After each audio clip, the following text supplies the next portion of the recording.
Say, Streaky Bacon, I see you. How you doing? Yep, exactly as I would agree with. PCPWV have been doing amazing work. You got to be careful if you say PCP. Isn't that a drug? Isn't there a drug called PCP? Yeah. The guys at PCPW have been doing amazing work on the educating people on what's going on in the schools and stuff like that. I remember reaching out to Kimberly last year, and I was absolutely blown away by some of the stuff she told me, and a lot of the resources that she brought to bear, like had been discussing and stuff like that in her public presentations. I actually took with me to the conversation. It really, really helped the flow of the conversation. But some of the stuff, some of the learning materials is absolutely insane. Thank you for being here. Really appreciate it. Hope you're doing okay. Hope you're doing good. And yeah, where's the description for today's live? I want to go into the description because I want to find the link for Kathryn's website. There it is. So open that. Open that. Yeah, I figured we'd go over some of the stuff that PCPW and Kathryn herself have been up to. If she's not familiar, bear with me 2 seconds. I forgot to turn Alexa off for the music. No doubt she's still listening to me. Obviously, no doubt she's still listening to me. Listening to my every waking moment, every conversation, every wrong speak, thought crime, cheeky plug. Yeah, they just load up the web page. But yeah, so much to discuss in the political space at the moment. When I was recording the episode I wanted to put out the other day, so much of it now seems to have gone out of date. Sorry if I keep coughing, guys. I'm still getting over the last parts of it, and I've had enough Cavonia to the point now where it would massively show up on my piss test if I was to have one. I think if I was to do a test, it would just literally come up as 99% mentholated Cavonia. So yeah, where was I? I completely forgot where I was. I was going to familiarize everybody with what's going on, but also discussing, obviously you had the Eva Vlaar situation, you know, being barred from the UK, but then there were so many other examples of what is not conducive to the public good, but yet obviously the British government says it's to the public good. In fact, part of that conversation came up with my conversation with Josh Fernie today, so I'm looking forward to getting that conversation out, hopefully as soon as possible. I just got to do the editing and then the intro and outro segments I like to do. Kim as a Diamond, I met her in a Heritage Party conference about 16 months ago. Yeah, really, really great. In fact, I'm going to be working with them on a couple of things going forward this year, a couple of things that they want to bring forward and actually make some real positive changes as well. Very, very privileged to be in a position where I can sort of use what I have, my, you know, limited means and attributes, and if you want, you know, not talents, I suppose, but things which I've just grown accustomed to doing, you know, sort of beat my head against the wall and making myself learn on the go. Based Welshman, how are we doing? PCP Wales do indeed do great work. I figure that's some of the stuff that we go over today. So, for those of you who aren't familiar, and yeah, I wouldn't be surprised, you know, a lot of things going on at the moment. This stuff can fly under the radar. Robert Jenrick has now defected to Reform. People having very, very interesting mixed views about it. Reform seemed to just be the dumping ground for Tories and even Labour defectees, and just becoming what seems to be a uniparty conglomerate. Like, you've got these, you know, malformed entities in the two uniparties, you know, the Conservatives and Labour.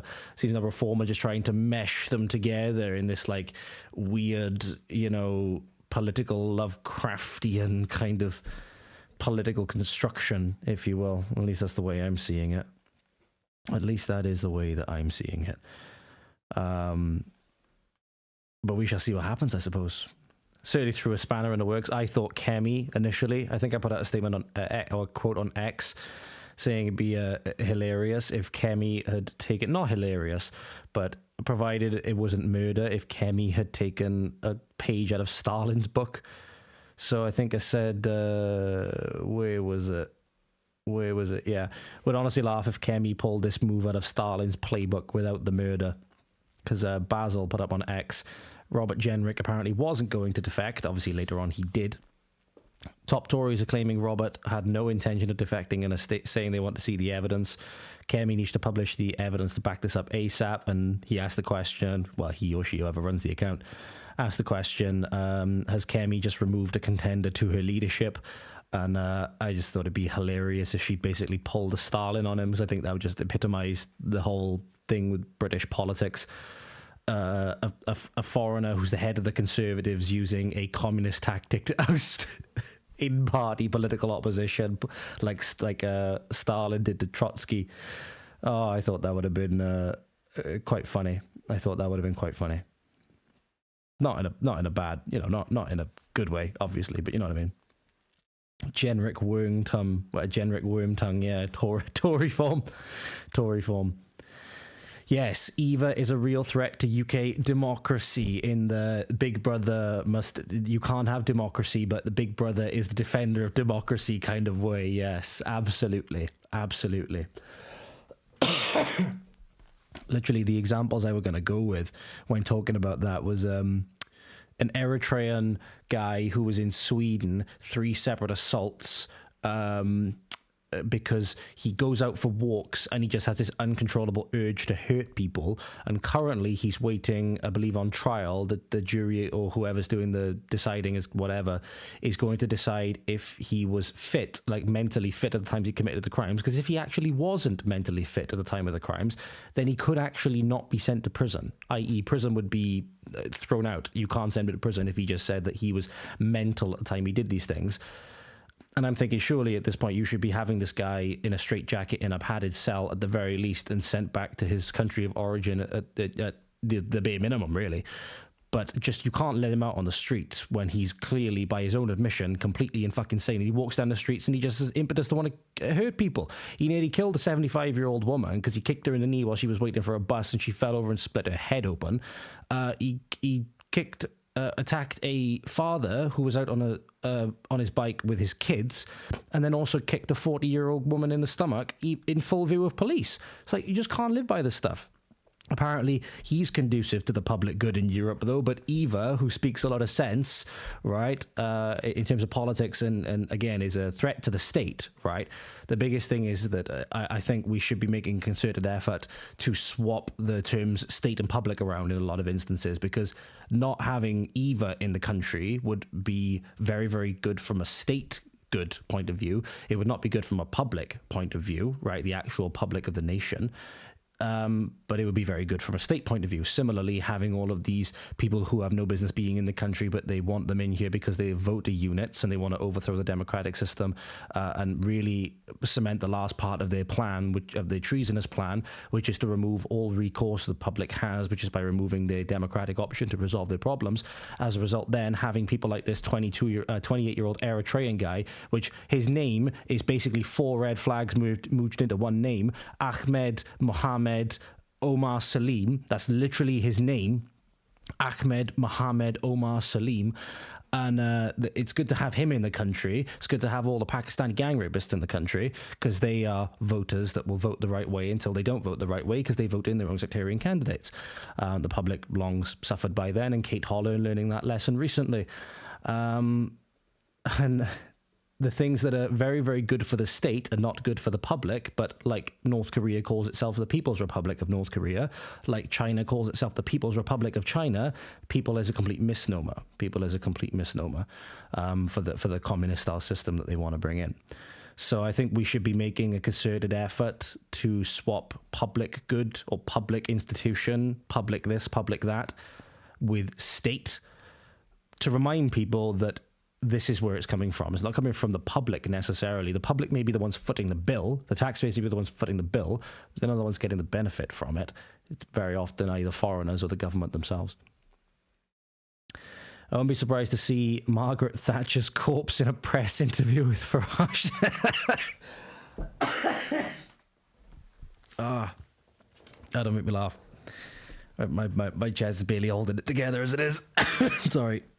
I realize I should be using my mute button. You don't want to be hearing me coughing my lungs up. I'm sorry. The crazy guy will probably end up as a Green Party councillor. Probably. Sweden needs to get its shit together, much like the rest of the other countries in that region of the world. They need to get their shit together. All of us need to get our shit together. And yeah, the more and more this goes on, the more and more deep we go into this rabbit hole, the more and more people are going to realize that remigration is in many ways the moderate, peaceful option. You know what I mean? For many people, right? Like the heinous criminals we've had in this, country and whatever else, and all across Europe, is going to be way too kind for many. Amos for short to his muzzy mates. Yeah, probably. Honestly, right? One thing I'm going to try and do, because one thing I want to do is give you guys, to not only engage with you guys, but to see, I can start this. I want to just see if it. I'll just leave this running in the background. And I don't know if you guys will maybe have an option to put questions in here, because normally this is stuff that I do for members, obviously. But if you guys want to put, there should be a tab in the live chat. There should be a tab that says questions, and you should be able to put questions in there based on anything we sort of watched today, or other research you guys want to go do on her website. So, for example, I'll put her website in the chat as well. I'll do it on this studio because then it'll go into both. So that there is Kathryn's website herself. I'll just check to see if it's come up in the YouTube chat. Yep, has, good. And this is the Public Child Protection Wales website. For you guys will already be familiar, I would imagine. But in case you want to go and find some articles, read in the additional time that we've got here on stream, whatever else.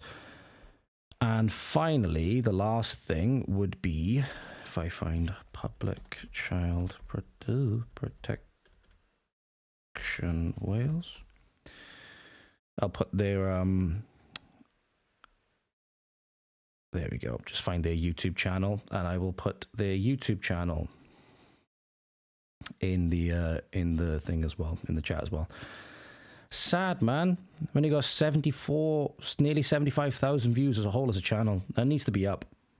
That needs to be up, man. So anybody that's watching this as a VOD later on, you can go into the chat and you can find all of the links to various things. I just realized Kath actually has a Rumble channel as well. Has a Rumble channel. And for those who don't know, Kathryn has not just been vocal on the child sexualization stuff and all of the stuff going through schools, right? She was also vocal on a lot of other topics as well. I think when she was talking to me, when we were talking the first time, she mentioned one of the premier areas she first started talking about that basically got her on kind of government radar and all of this other stuff was actually vaccine stuff. And obviously that's a hot topic at the moment, especially stemming from 2020, especially. You know, the lies and stuff that we were told about the COVID vax, but not only that, potentially a lot of other things involving vaccines as well, mainly around like MMR and stuff like that. Really good interview, or really interesting interview at the very least I watched, was a Michael Knowles conversation. I'll see if I can find the name of him because I keep forgetting his name. He's a British medical doctor, if I'm not mistaken. Let me find it.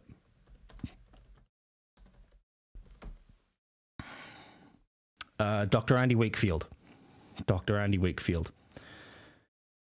When he showed that chart of mortality due to diseases and all of those things, and how it was naturally, just dropping down, it was absolutely nuts. and a lot of the conversations around the MMR vaccine, about how potentially, obviously I can't speak as an expert, it's not my field and whatever, I'm having to trust him based on what he said, for example, that the system has been deliberately set up to basically push people down this MMR route, but the vaccines, the individual vaccines themselves for measles, mumps, rubella, actually have a fair bit of interference with each other when you mix them all together, and potentially that's why a lot of the complications occur. And then the British government, in response to people trying to raise alarm about this for whatever reason, I think down to profit and not wanting to have a bunch of orphaned vaccines, essentially, basically forced everybody to get the MMR, and they prohibited the options to get the vaccine separately. So you could now get measles, mumps, and rubella as a separate vaccine schedule whenever you wanted them. And not only that, other things which I find quite suspect about it as well, like what is it, like the hepatitis B vaccine and stuff like that, which is quite I'm skeptical, and I had this conversation with somebody the other day. I'm just skeptical. I'm not a person at this present moment in time that's like fully anti-vax or anything like that. I can understand why people are very, very skeptical and they take that stance, right? I'm not necessarily there in terms of how I understand it, but I was certainly skeptical when you look at how the government has treated us just in other factors in general, and the things that they seem to be gearing towards, everything, you know, trying to ramp up the death rates, particularly of native Brits in our country, and whether it's through euthanasia and abortion. Obviously, the recent abortion stats just broke, and it's absolutely heartbreaking, those stats. 2023 saw some of the sharpest rise in abortion we've ever seen, and everything the government's doing seems to be geared towards, you know, getting the native populace, if you will, to essentially off themselves, do away with themselves, do away with their pesky selves, right? Their politically inconvenient selves, and as a result, it presents more impetus to import more, and nothing is sort of set up in our best interest for the most part. And that makes me skeptical, be like, well, why would this potentially be any different? I think you can sort of have that skepticism even if you don't have the specific scientific backing and all of those kinds of things. So a lot of interesting things to go through today. I haven't exactly got that long, so I suppose we'll get straight into it. One video which I wanted to start off with. I know there's one video I want to start off with. I saved it to my watch later, I think, along with a bunch of others as well. There's probably another stream which I do at some point as well. Obviously, I want to do the one with what was it? I want to do the one with the weed and the druids, and we'll probably do that a week Saturday if I get the time. And another one which was an interesting podcast conversation I saw about Jay Shetty, of all people, and that maybe there's a lot to do with him that, you know, doesn't meet the eye, so to speak, or there's more than meets the eye. So I can remove that video from playlist. Here we go. This is the first one. This is the first one I was gonna have a look at. I've watched part of this video before. This is, I believe, if I'm not mistaken, it was a court case that that they won, I hope. The NHS tried to force a mastectomy on a 15-year-old girl, and they tried numerous times through social services and other outlets as well, other methods as well, to try and get the children taken away from the parents later on, from what I understand. I haven't watched this video all the way through, but I think I've watched it enough to have an understanding of the main gist of it anyway. I featured it on a podcast a little while ago, on one of my monologues, and it was later on shown to be completely benign. Anyway, it was under this thing, she needed to have this mastectomy. They tried to force her to have this mastectomy without having clear indication that this, I believe it was a spot or growth that they found, could be troublesome, i.e. could be cancerous or anything like that. And then you know, after they initially objected to it and wanted to explore it further, wanted to actually you know, were approaching it critically, so to speak, and did not just go with the whole thing of lopping their daughter's breasts off. They tried 6 times via different social service outlets and all these things to try and take the children away from them. These people have been through a hell of an ordeal. And it's people like Kathryn and Kim, who I've spoken to, who you guys mentioned, you guys have had familiar with as well. They seem to have been there for these parents when the state have tried to turn against them at every turn. It's absolutely disgusting. So I'll play that video now in a moment. UK column news were the best when the fake disease was introduced. That's why they got briskly yeeted. Yeah, at that time, if it's around 2020 that you're referring to, at that time I was in uni.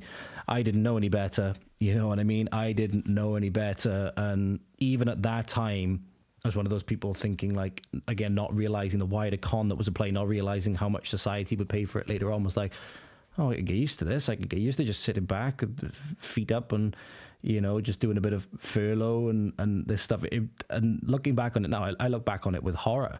I look back on it with horror. It was nice to have the time to go out and explore, like, you know, different sort of, I wouldn't call them hikes because they're like mountains, but different walking routes in the summer and stuff like that. But the absolute lunacy that we fell for, man, at least in my case, I did, you know, absolute lunacy that we fell for. The whole 6 feet social distancing, the masks, all of this stuff. And it looks so easy looking back on it. You see the stupid videos of people in swimming pools with masks on and all of this stuff. I worked in a swimming pool at the time as well, like in my local leisure centre. And the policies they put in place with the numbers in the pools, and then the weird things with how people had to swim, I'm wondering how effective it actually was. Potentially just caused a lot more problems than it was worth anyway. Obviously, swimming pools, they have chlorine in them to kill the bacteria and all these other things, but obviously it's a virus. So again, it has all the things in there to kill all those things, obviously, and keep it sanitary.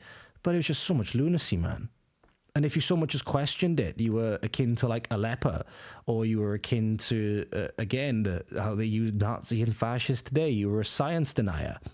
You were a science denier. And it was just like, well, no, now a lot of the science from what I've seen, there's an analysis that came out a little while ago showing that, again, for most people, COVID was not going to be that, you know, troublesome at all, maybe for your elderly populations, right? And that, you know, the vaccine potentially was a lot more trouble for many than it was worth, right?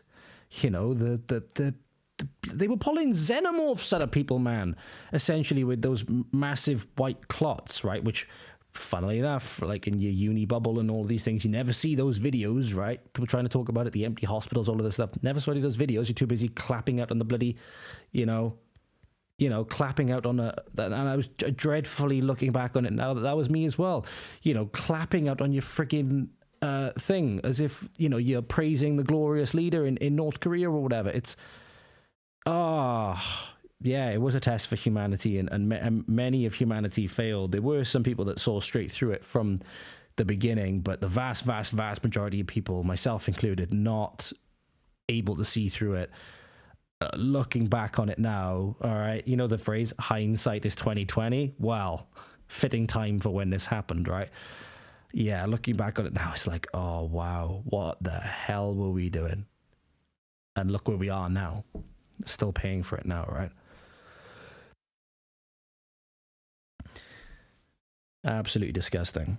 Biggest wealth and power transfer that we've really ever seen in recent history. So, what I'll do is, ladies and gentlemen, whilst you put anything you want in the chat, I'll quickly just check as well the questions. Anybody left any questions in there yet? Oop. Not yet. Okay, I'll leave that run anyway.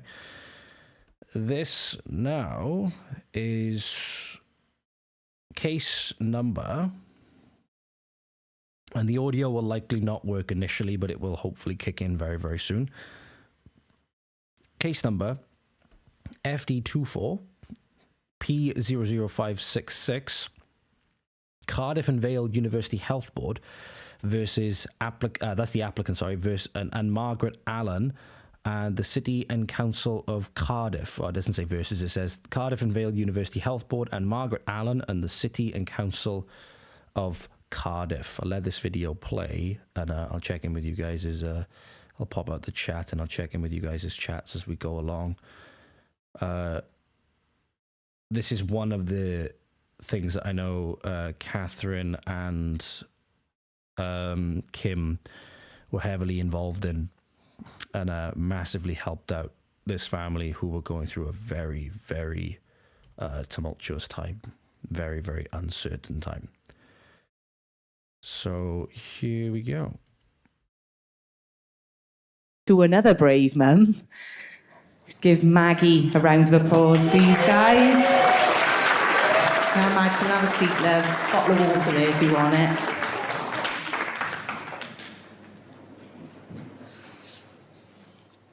So many of you would have already... Sorry, for those of you who might not know, I know you guys in the chat probably very familiar with these people already. Kathryn is on the left, Kim is this one on the right, and then Maggie or Margaret is the one in the middle. So Kathryn on the left, Kim on the right. Heard about this case. It was a recent case where they tried to force a 15-year-old, the NHS tried to force a mastectomy on a 15-year-old young girl. So we needed to fight this one because this it was horrendous, to be honest.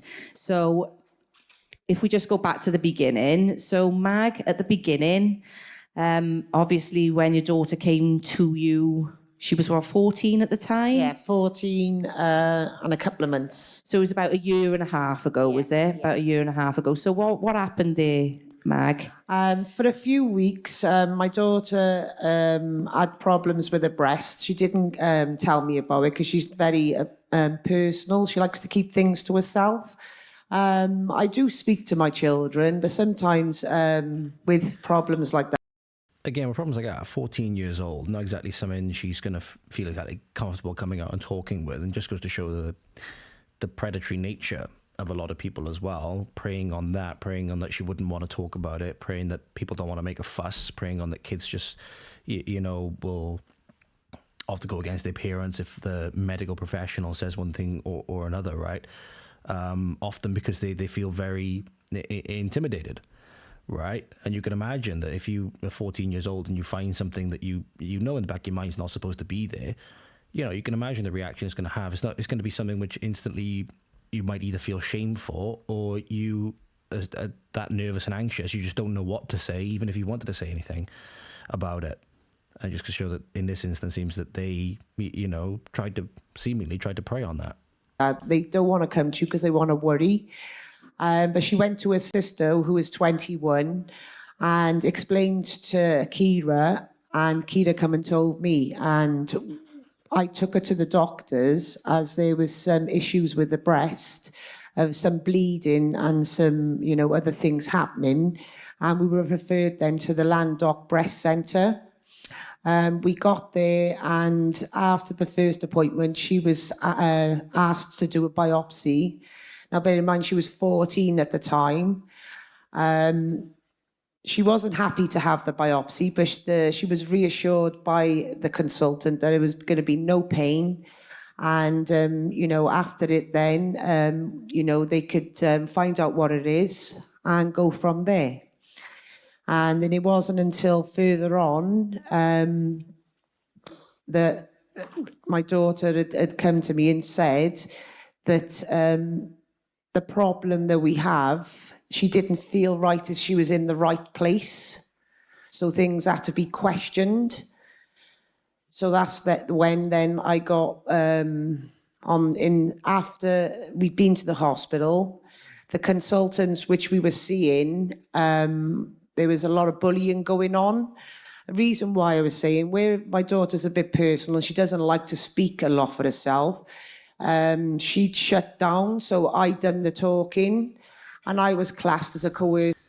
Before she gets into that, she says she's classed as a coercive influence or coercive parent, I believe. Just want to quickly check the chat and go over as well. The culture as well. The culture is a massive problem. If you listen to my conversations with Justine Winter, Victoria Rickson, and Lisa Peregrine, it's not all bad. Right? It's not all bad. You do have some good people in there. Like when Lisa was going through her ordeal, you had people that would, sort of take the risk to come by and see her and make sure that she was okay and all of those things. You do have some good people in there, but you have a very high envious culture And seems to be a lot of a very backstabbing culture as well from the people that I've spoken to anyway. Sandwich Bar, how are we doing, my friend? Hope we're doing well. Did the BBC's credibility die with or because of COVID? To be fair, long before COVID, you had things that they were covering up, like, the grooming gangs is a great example of, anybody...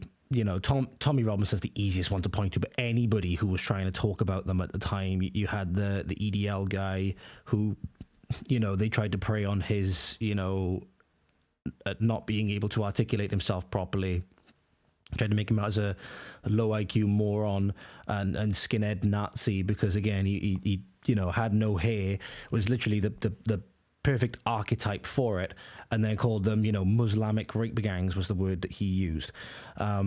Everybody knew what he meant. Everybody knew what he meant, and he was completely right. And everybody chose to denigrate him and take the piss out of him rather than actually listen. You could make the argument he had his life ruined.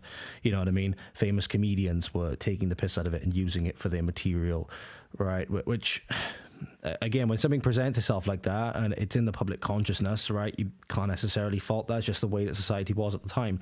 But the BBC would directly contribute into that, how they work with Hope Not Hate, the Panorama stuff, the fake Panorama stuff, all of these things. Yeah, their credibility, I think, died long before that.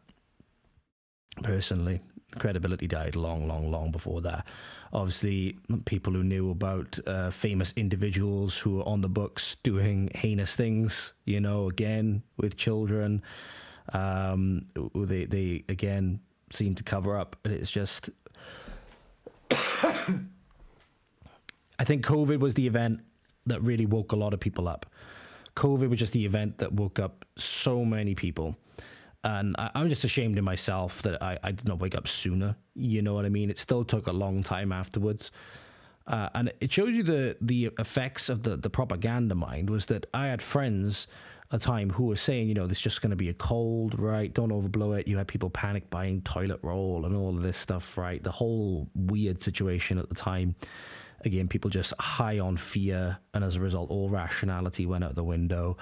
The whole social distancing stuff, but then even when the propaganda was coming out and all of this stuff, the stories were filtering out, only the stories they wanted, obviously, they changed their tune. But see, and you can't necessarily fault that. It's just they lost their credibility a long time ago. A lot of them have. You know what I mean? A lot of them have. BBC have been filthy Bolsheviks for decades. Yeah, absolutely. Completely agree. Like, I think we talked about it before, the rape gangs as well. You had early examples going back to like the mid-50s. The headline from the, I can't remember the name of the newspaper. I think it's in Bradford. I tell you what, a little bit of a tangent. I have the screenshot here from the paper. I'll just see if I can bring it up. Where is it? I've got it saved somewhere. The carnal knowledge, it's called. That four Pakistani men were accused of having carnal knowledge of a 14-year-old girl, I believe it was. Here we go. Bradford City Court yesterday heard of 4 Pakistanis having carnal knowledge of a 15-year-old Middlesbrough girl. Were 3 Pakistanis living in Bradford. You had Husmath Ullah, you had Kartar Singh, and you had Rustam Ali, 30, 18, and 29, respectively. And I'll just see if I can bring the paper, by the way. I've got the other screenshot here. The paper is, just bring it here, it is the Yorkshire Observer. Yorkshire Observer from August, either 55 or 58. It's a little bit blurred because you get these PNGs from the newspaper archive you can get it from. Where's my OBS? There we go. Right. You're going to see a weird transition in a moment, ladies and gentlemen. Okay, refresh that. There we go. Not that. That's the one. So this is the screenshot from the Yorkshire Observer, 1950, 55 or 58. And you can see there. So there's the names there. Were they reporting on it back then? Were any? I suppose you would have had the BBC, because obviously you had C.S. Lewis giving, over the airwaves in World War II. That's the whole mere Christianity, right? It was meant to be basically, a bunch of things said over the airwaves, essentially, and then it was turned into a book. So, were they talking about this at the time? I don't know. That's something which I have not yet investigated, whether they were actually saying it at the time. Something tells me if they had done, we wouldn't exactly be in this problem. You know what I mean? So yeah, they've absolutely lost their they lost their credibility long time ago. BBC Media have been funding insurgencies in other countries like Syria, through journalism. They would have had people in Iran last few months, most likely. BBC is the mouthpiece for MI6, yeah. There's even MI5 as well. It's like, you can't trust any of it. When it's coming from Mini-True, right, which is essentially what the BBC especially is, when it's coming from Mini-True, the Ministry of Truth, the Ministry of Truth is built on lies. That's one of the big parts of the story, right? The Ministry of Truth is literally, its job is to lie. So when it's coming from there, you can never be sure, can you? And the best lies, we know, are always married to a kernel of truth. So it makes it even harder. And giving Supportive, basically. Unsupportive parent. And they issued the local authority on me because I wouldn't agree with the decision. So she went and had the biopsy, and it came back as a non-cancerous fibroadenoma, which we were happy about, because we thought with lumps being in breast, I wasn't aware of, the problems. I was thinking could be breast cancer. I'd done my research then and realised that a lot of women and girls do get these fibroadenomas, and they are, they're common. So we went from there then, and from that time, we've had such a hard time through the hospital of the bullying, coercive behaviour, the threats, the mention of cancer. Told her that she would rather have keep her breast there than having no breast at all. And that's when another local authority was put on me. Altogether, there was 6 applications put through care orders to have my children removed from my care because I wouldn't force my daughter for surgery. Now, one thing which I actually got a detail about this from Kathryn herself, if I'm not mistaken, in my recollection, is that they said children there. She said children very deliberately because they wanted to take all of the children, not just her 14-year-old daughter, but all of them. They had no good reason. Luckily, when they went to court, I think they had a good judge that really understood the scale of the problem that was going on. But all of that there, I don't know whether it reminds you guys, instantly reminds me of the things that parents were told with the trans stuff, right? Would you rather have an alive son or a dead daughter? That lie, that disgusting lie that's torn families apart, right? And resulted in, children having irreparable harm done to them. That's what that instantly puts me in the mind of. When she said there that the parent, in this case Maggie, was essentially given an ultimatum, a completely false ultimatum with what we understand about it now. And it's absolutely disgusting. I just want to know, because with the NHS in this instance, it's not like they're getting money from a private procedure which they have to pay for, and as a result they're getting money straight to the back. They're getting the same amount of funding. Like, are they getting some kind of kickback from it? Like, they have to hit a quota of certain amount of breasts cut off of young girls or whatever in order to get a certain bonus? I'm wondering what the motivation is, other than it just being pure evil.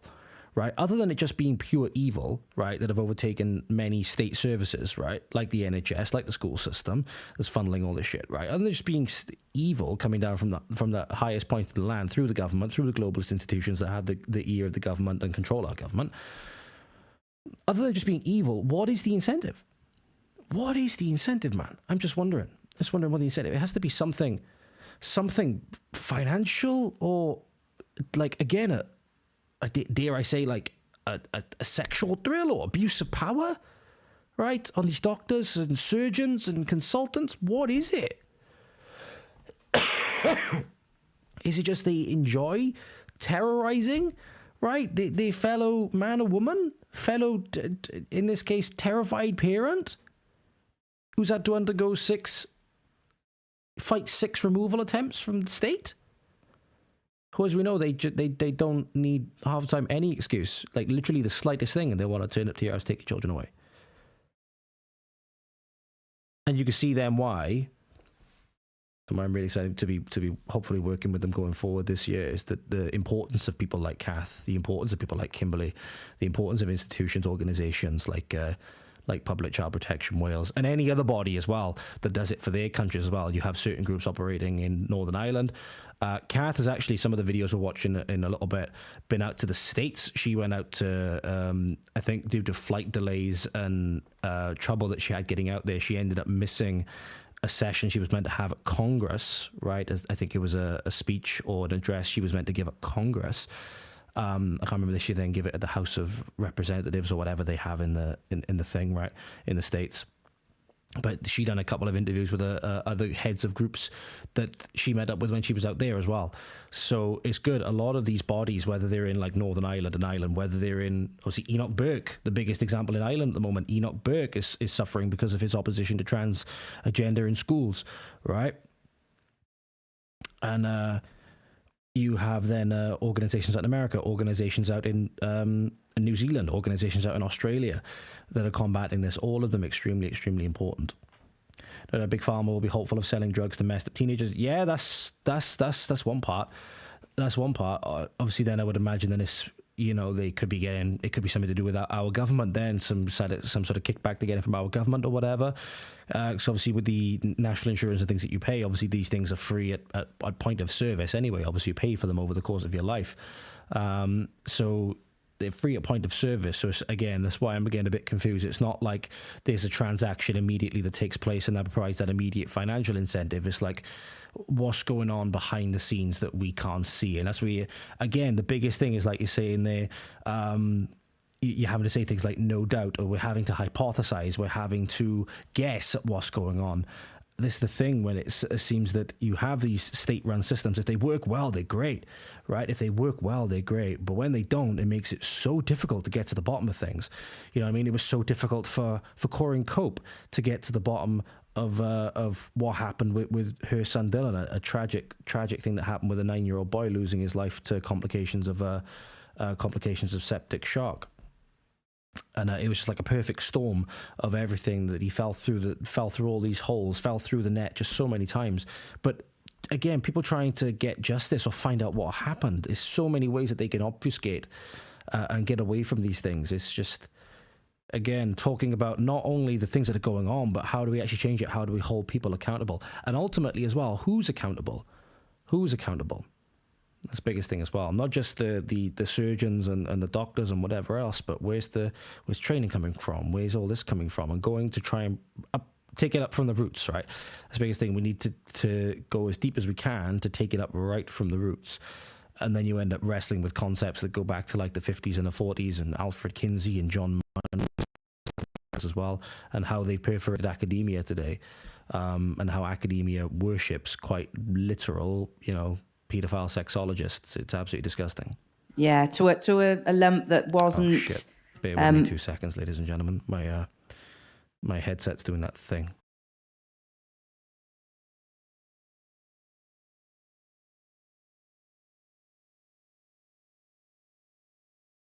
Satanic screechiness from my microphone. I certainly hope not.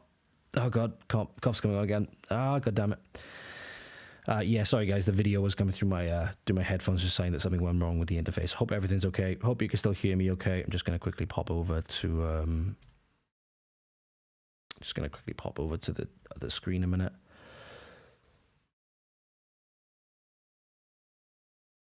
Just make sure everything's okay. Are we doing okay? I think we're doing okay. Okay, I think we're doing okay. Good.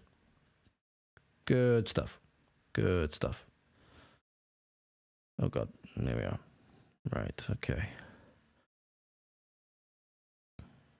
But yeah, biggest thing I don't think people realize, man, it's a war. It's a war on kids.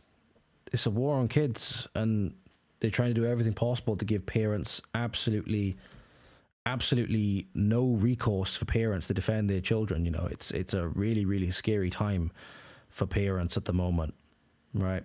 Really, really scary time. Big Pharma will influence research and results with vast amounts of grants to medical staff who agree with their views despite harm to kids. Yeah, potentially. I look at the funding sources of studies with a lot more scrutiny now than I once did. You know, if I read a paper or something like that, quite often then I might go down to the funding source or whatever, especially if it's like maybe something I'm a little bit more skeptical of.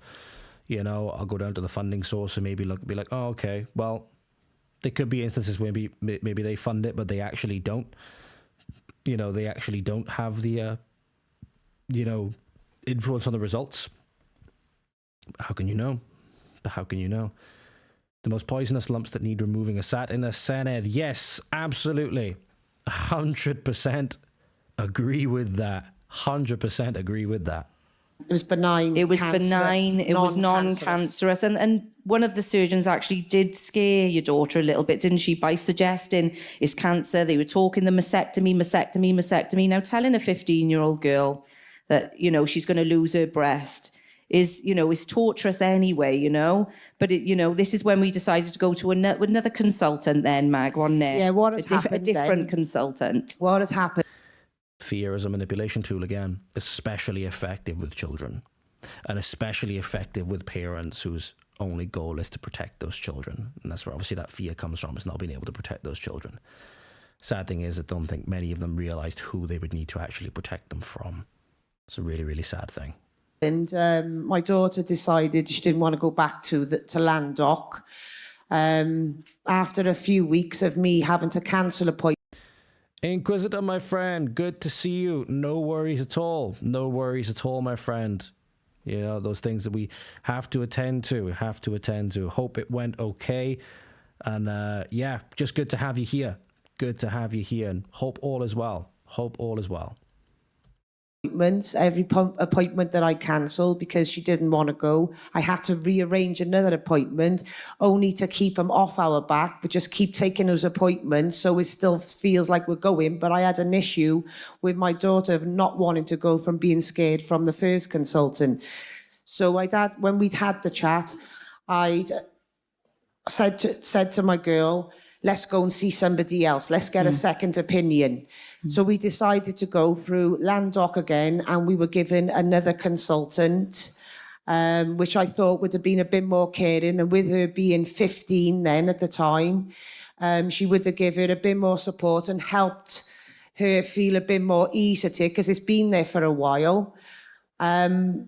But it made things worse because this one was even worse than the first one. They were still using the coercive behaviour. She got another consultant coming in.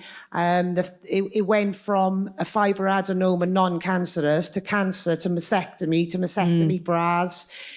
And, we just wanted to get out of there. It was just, horrific. It was hard for me to take as an adult. And, God knows what Ruby was feeling.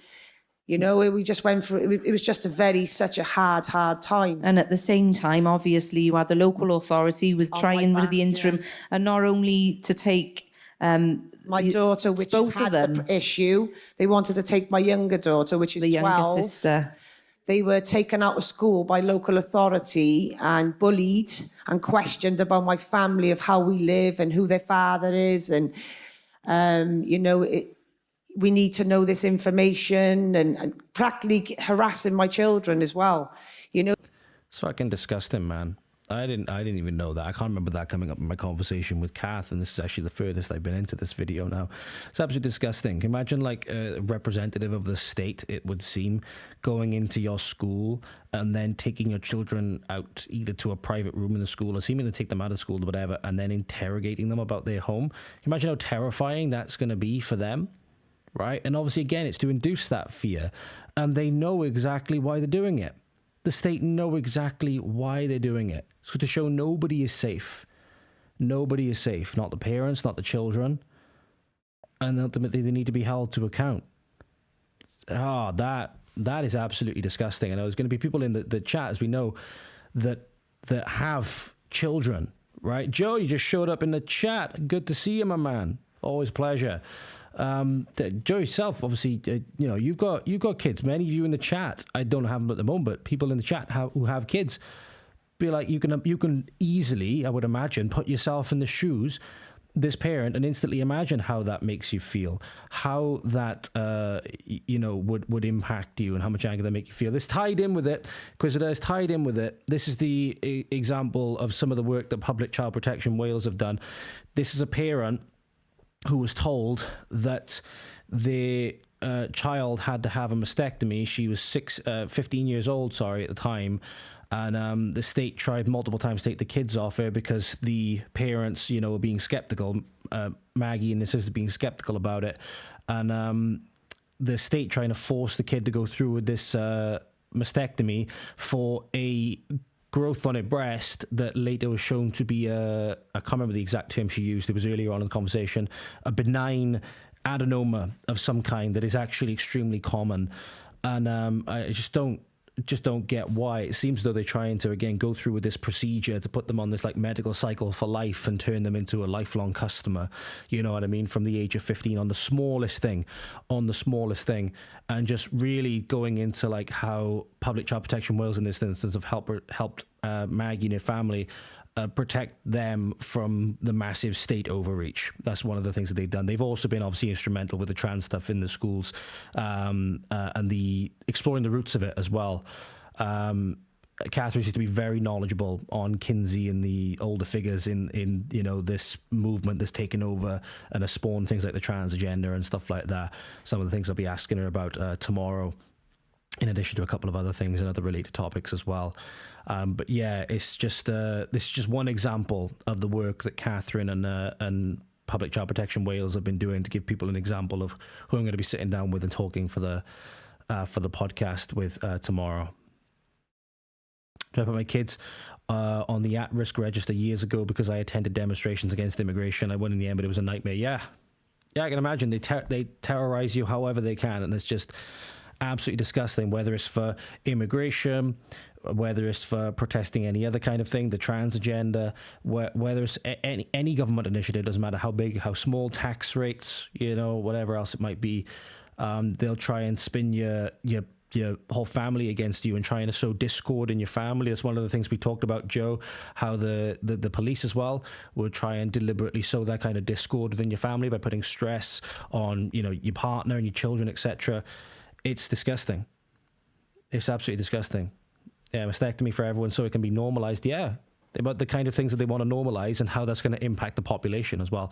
It ties in with the wider, in my opinion, at least how I see it, it ties everything in with the bigger Malthusian depopulation agenda. So obviously if they can crash the native birth rates in Western countries, it gives them the more impetus for the immigration that they want to commit the treason that they're committing and overthrow the democratic rights of the native people in the lands that they call home. And everything is tailored towards that. The depopulation narrative is tailored towards that, making it so it's too expensive for people to have families, making it so both parents have to work so that they can indoctrinate the children through the school system. Everything is tailored. Everything is tailored towards that. Everything is tailored towards that ultimate act of treason, which immigration obviously is the big thing that it's at the heart of.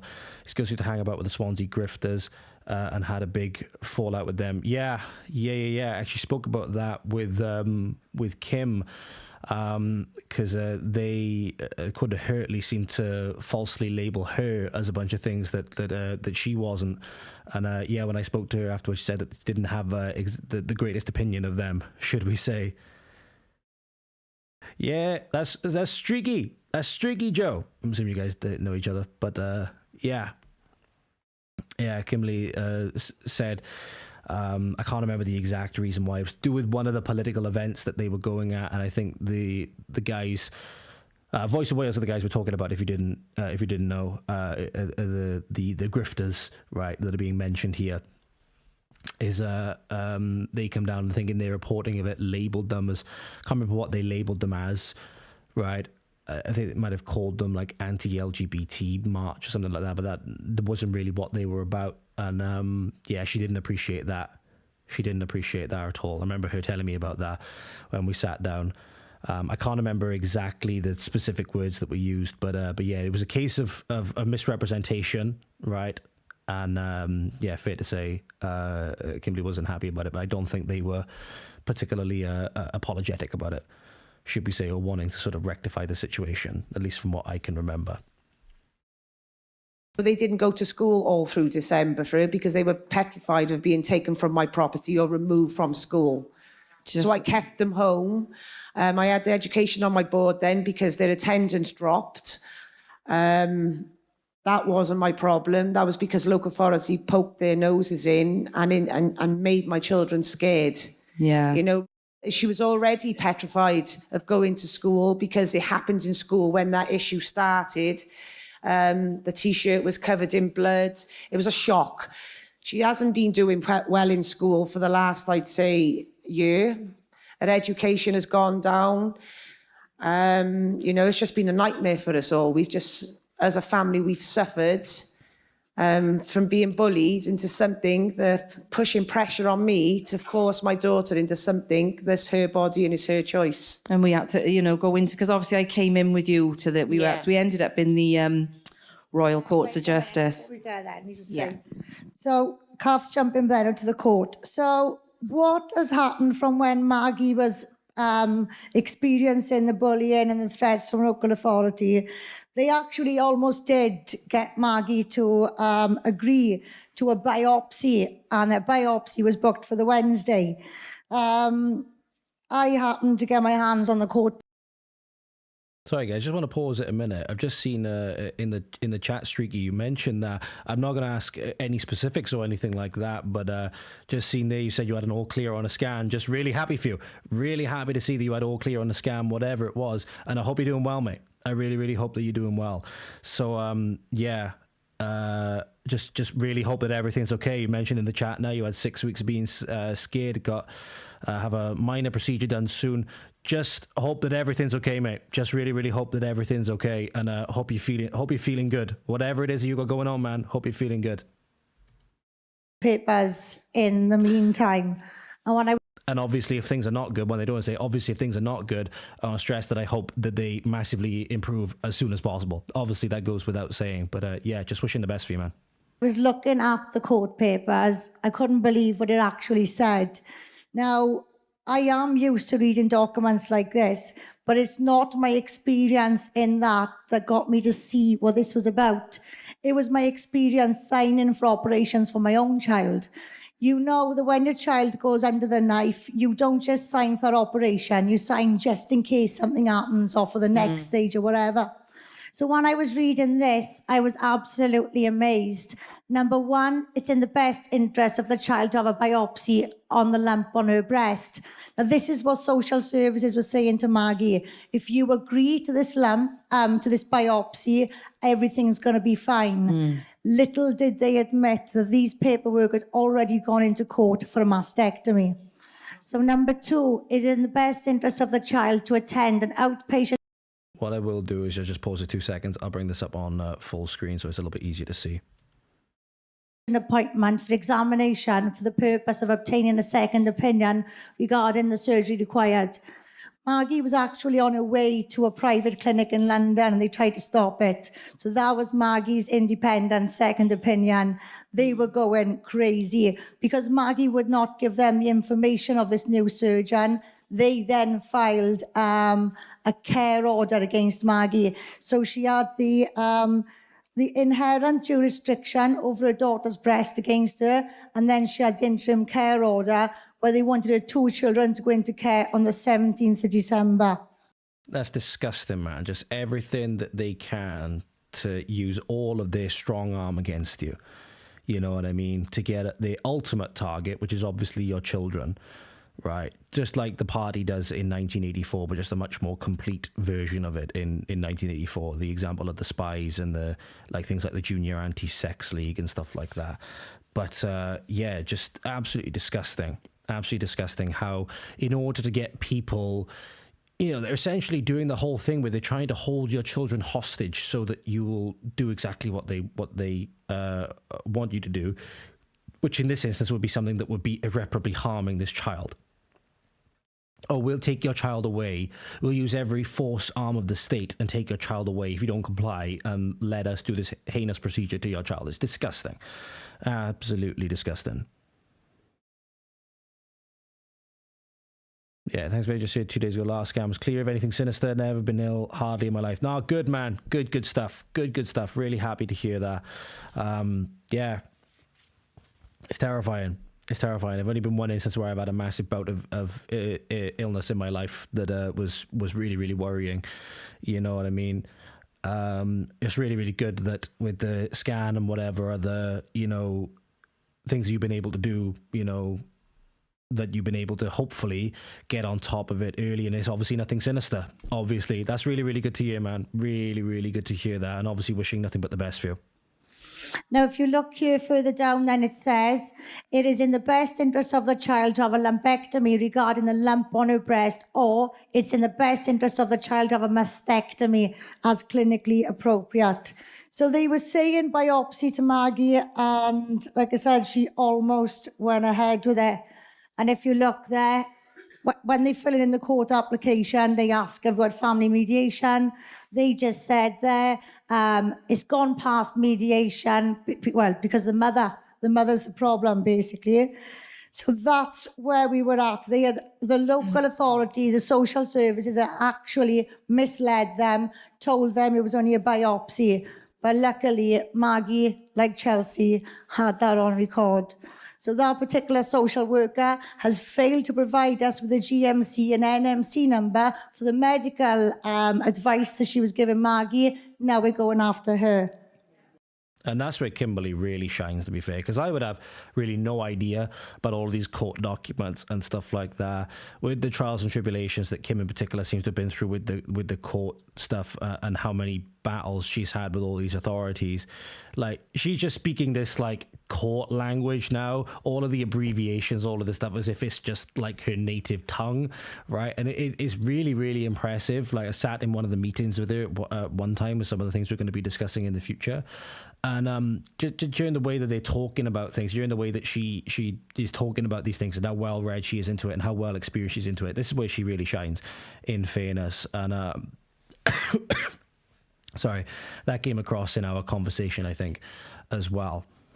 But what I'll do is, ladies and gentlemen, if you want to go and watch the rest of that, because that's one example, for example, as the great work that Kathryn and PCPW have been doing, in particular in this instance for this one parent and family that they've managed to protect from, again, predatory state system, right? I'm just going to get a link for you, and I'll link that down in the chat. So I'll quickly get the there we go. I'm going to quickly chuck this one in the chat in case you want to go and watch the rest of it. In case you want to go and watch the rest of it. Yeah, I haven't heard any good stories really about social services either, to be honest, because I haven't really heard any good stories about them. And yeah, Kim, absolutely great. Absolutely great. If you want to listen to the conversation, make sure you do so. There's another video which they were involved in as well, and then we'll move on to some of the other videos that Kath herself has done. If you want to go on reading some of the articles and stuff on either PCPW website and Kath's website in particular, ladies and gentlemen, they're linked in the chat. They're up a little bit higher in the chat. There's another one here. Family case here where it was their son that had disabilities. I'm going to watch this one to refresh my mind on this as well. I think it's going to be a slightly different case. Parents' name, I believe, is Chelsea Downs, and she actually had to protect her disabled son in this instance now, from what we can only assume would be, again, predatory state system, doing what often a predatory state system does best. So I'll just bring this up on screen now, and I will watch part of this as well. Cases and what has been going on in our country. We've got some very good stories, interesting stories to listen to. Normal mothers who have been fighting against the... And the first one, Skip it on a little Chelsea, bit. do you want to come on up, love? And Darren, to sit with her, who helped her through this case as well.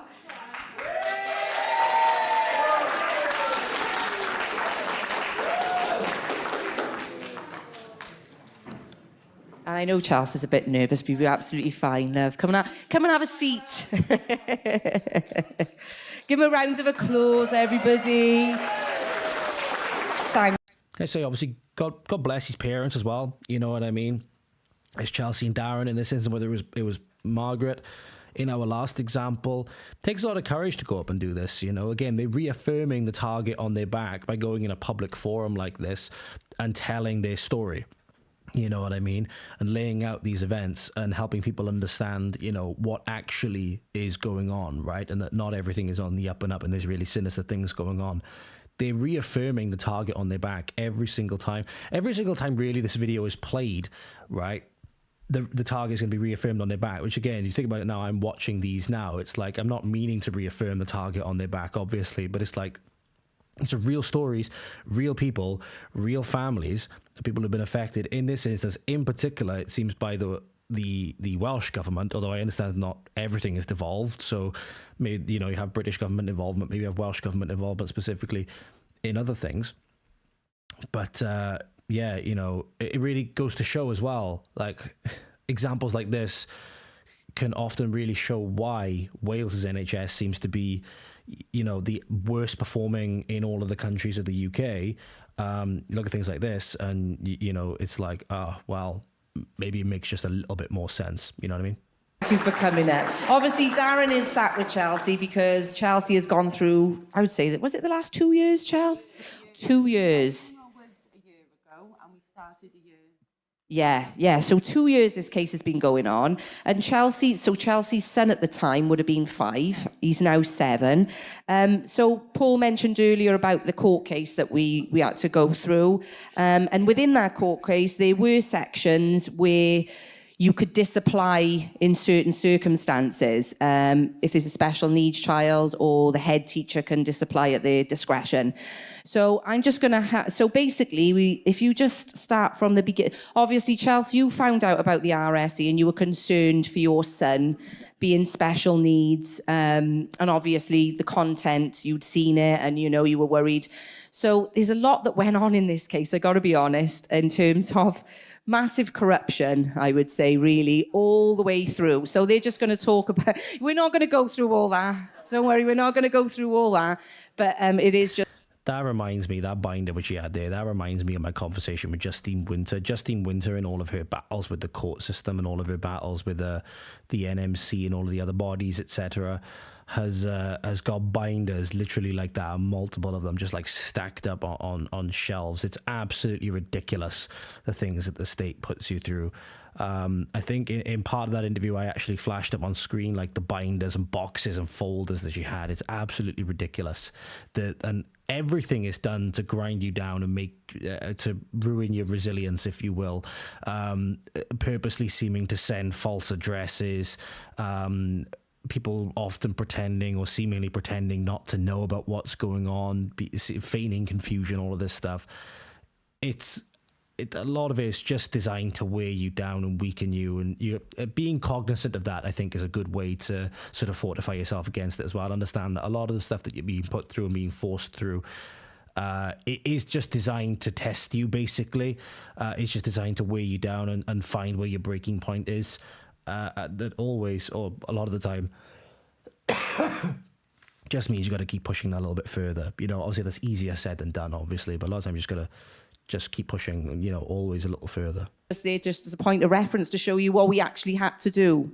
So obviously this was the case, this was the tribunal. We went to a tribunal stage in the end. Just before that though, Charles, would you mind just giving a little rundown about what it got before we got to the tribunal, like what led to it? Yes, so my little boy is mentally disabled, and I'd already been following Kim and Kath and the team. I knew what was coming, And I went to, he had an IDP meeting, which is individual development plan meeting, which is what all disabled children are entitled to.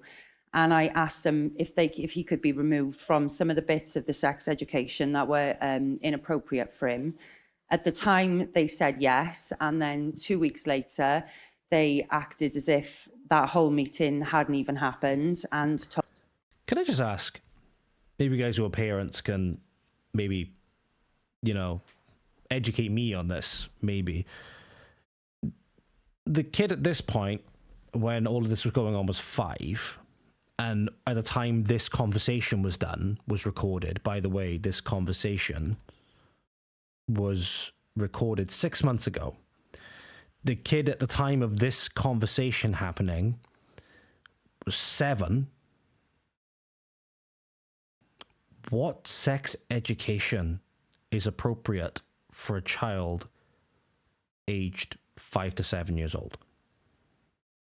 Can someone tell me that? Can someone tell me that? Actually, the biggest thing for me is that you guys who are parents especially, when you have, you know, these conversations with your children, that's down to you and you decide that, right? It should definitely be something that you decide, not some either like governing body or public school teacher, right? Introducing children or adolescents to these concepts, not done by, you know, what we can only assume would be weirdos on a committee. Who knows a child better than anybody else? Obviously the parents. And it's, you know, there's only really the case to be made that it's the parents' decision to decide when that child is ready. And every parent, you know, has to be trusted with that. What kind of a sex education would be appropriate for a child aged 5 to 7? I can't think off the top of my head. I can't think of anything. I can't think of anything. That is an indictment on the process in and of itself. And you're completely right, Inquisitor. The process is part of the punishment. Absolutely. Thank you. There is none. I'm glad I'm not going mad. And obviously I'm speaking from the point, right, I don't have children. So a part of me is I'm being a little bit, not facetious, but I'm being a little bit poking fun at this. Not even poking fun, really. But, you know, pointing at the elephant in the room, even though I don't quite literally yet have skin in the game. Right? But I'm like, it's going to be, you know, my kids one day, you know? And it's certainly something that, you know, I would want full control over. And it certainly wouldn't be at 5 to 7 years old. Right? And they're still doing their bloody times tables or learning how to tell time on an analog clock, which obviously they never know how to do at, you know, this point anyway. And the worst part is when you get to certain points as well, you want to object to this kind of stuff, they'll try and push hate crimes on you. Even as a student, try and push hate crimes on you.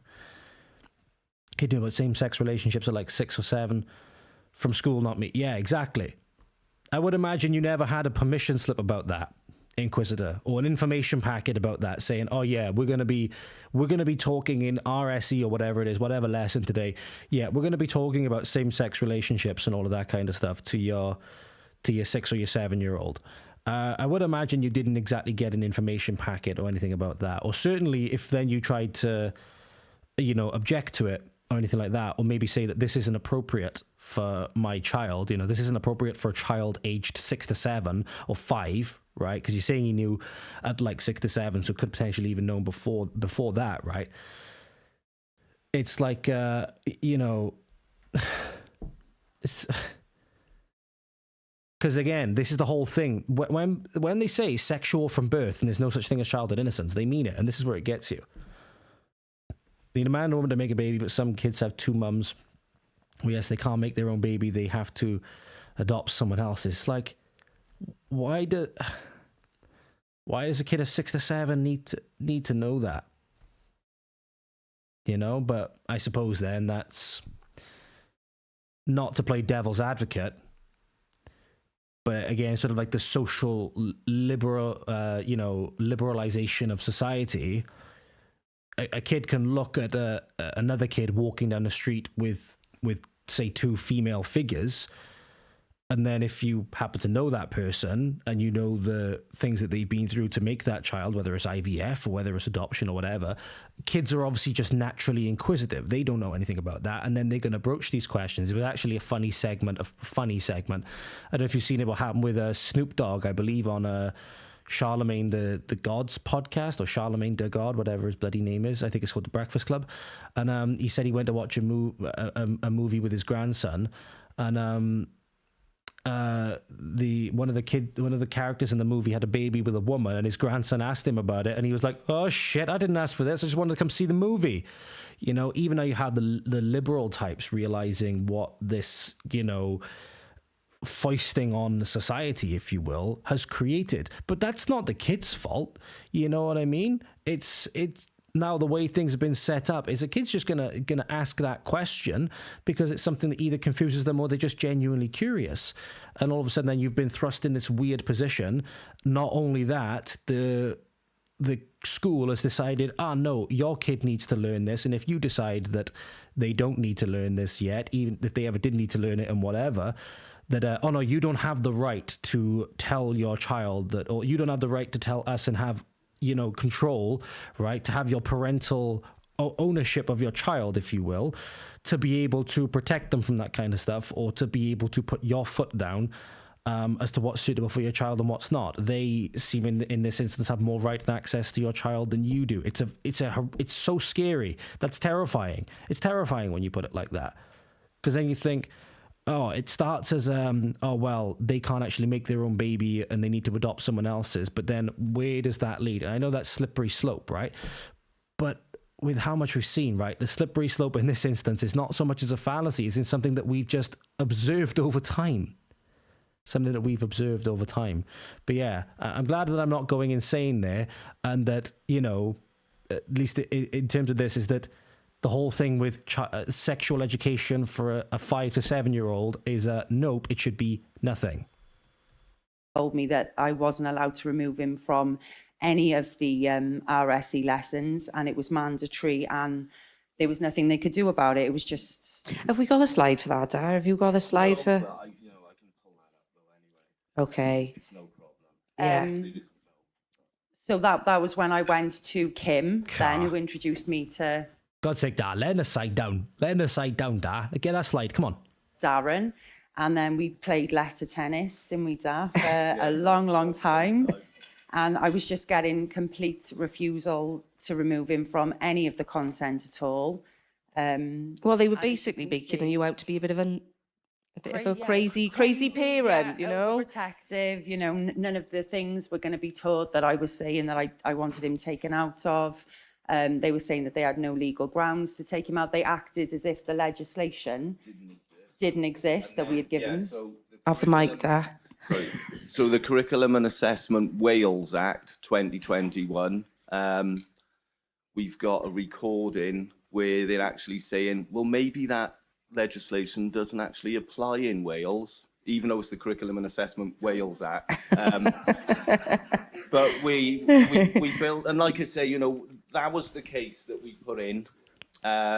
Obviously, we're not going to read from it. We've picked. You know that meme? You know that meme? So much of leftist discourse is pretending not to understand what the person is talking about in order to just dismiss it. That's what instantly pops into my mind when they're saying that, oh yeah, we're not sure if this act applies in Wales, but it's a, what did he call it? Let me just rewind it about 15 seconds just so we can see. Apply in Wales, even though it's the Curriculum and Assessment Wales Act. Curriculum and Assessment Wales Act. The clue may or may not just be in the name, right? This is the thing. Part of me thinks is that we're not just being, you know, governed, and the people not only just charged with distributing this policy, if you will, because the people distributing this are not necessarily the big thought and talking, the big thought heads behind it, right? But I just wonder how many of these people, right, and this is why I try to discern how much of this is actual, like, knowing evil, and how much of it is just unbridled stupidity, right? The people, because it's a good chance this person was talking completely earnestly, not talking dismissively, and then not even having the brain capacity to realize that they said that, you know, to have the knowledge that the act that they are talking about has Wales in the name. Are we dealing, in this case, the popular saying is don't attribute to malice what you can attribute to ignorance. Are we dealing with malice here, or are we dealing with ignorance? There's often a fine line between the two. And social will come and take a kid if you object. Yep, absolutely right. Absolutely enforcement arm of the state. It's just disgusting. So the Kim points out, it's bringing this stuff up to kids is what groomers do to sexualize young people early. Yeah, exactly. Exactly. And she gave me a really great example of some of the things that happened in our conversation.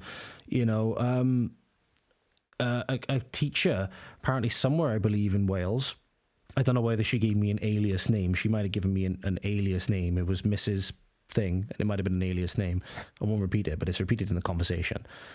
It was telling students, I believe it was comprehensive students at this time, that life's too short for boring sex, right? I think it was comprehensive students anyway. But you know, we think of in loco parentis, right? You'd be happy as a parent if another adult was talking to your child that way when, you know, they're certainly not old enough to consent, but they could be as young potentially as 10 years old, 10, 11 years old, right? It's absolutely nuts. What does make me a bit of,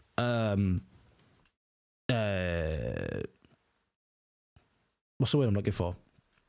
Not like comfort, but solace, I suppose, is that according to Kim, at least, that a lot of teachers don't enjoy teaching this stuff.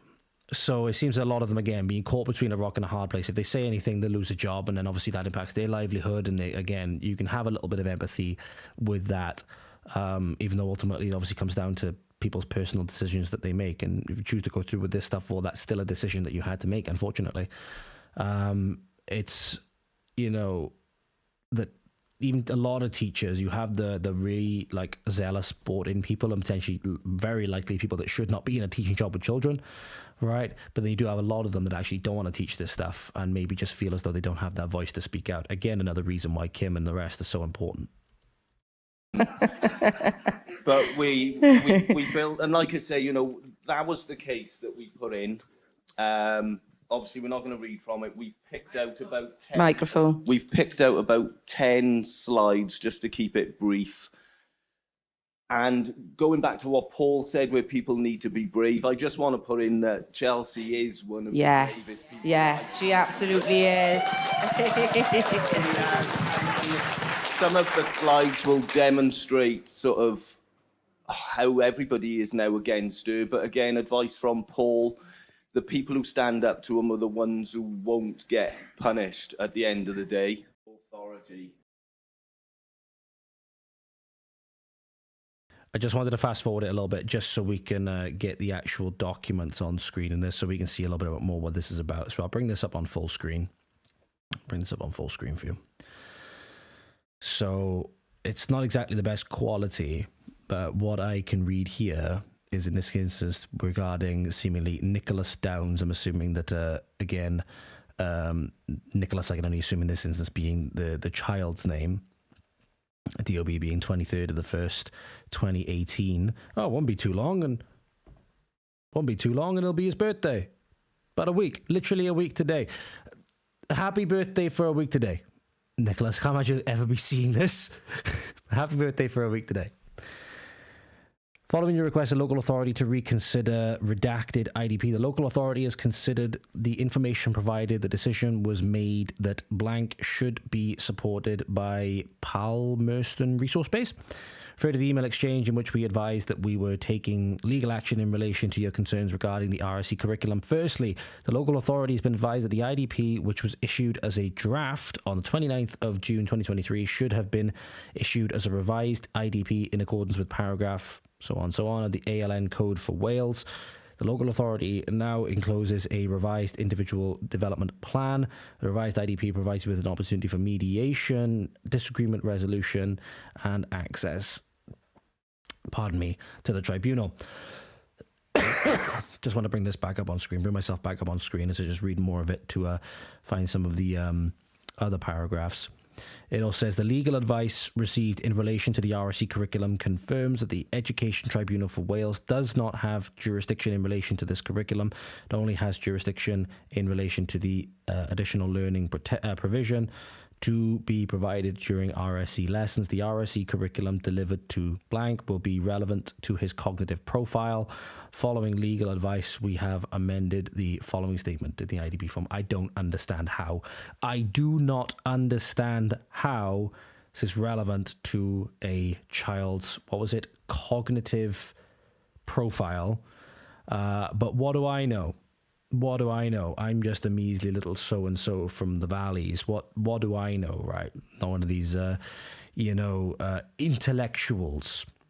intellectuals that is obviously yet to be enlightened by the quote-unquote glories of sexual from birth, no such thing as childhood innocence.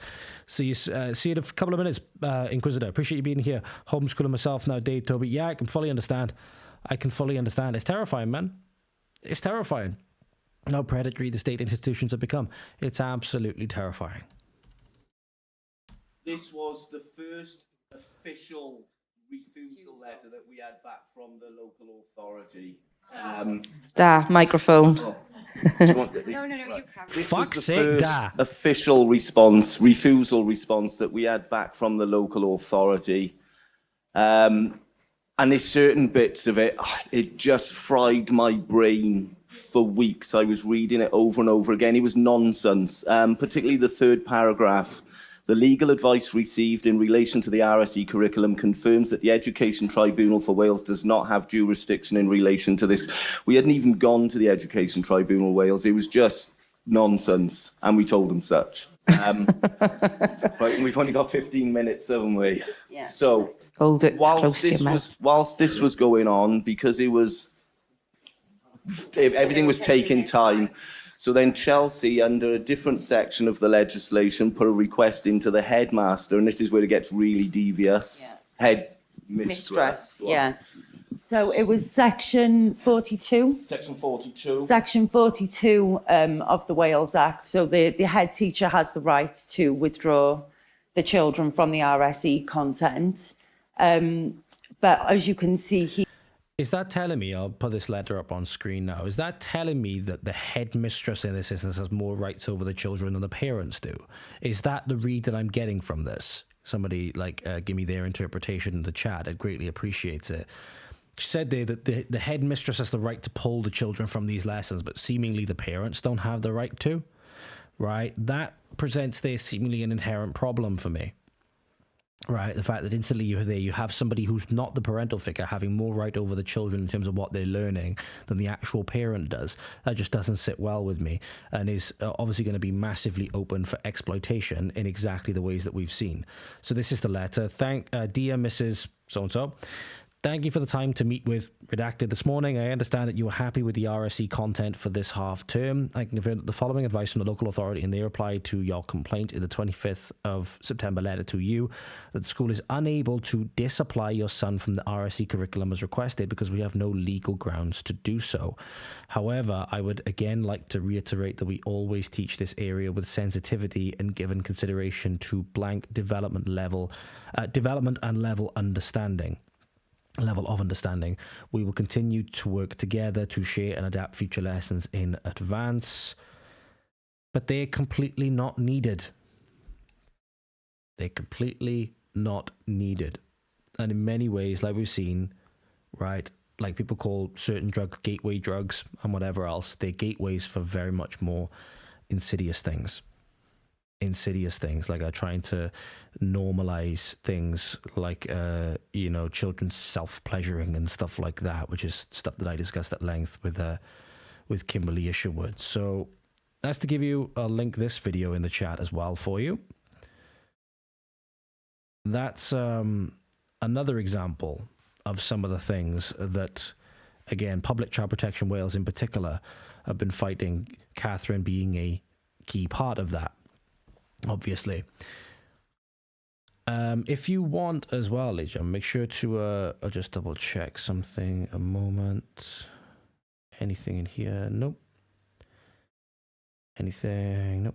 Okay.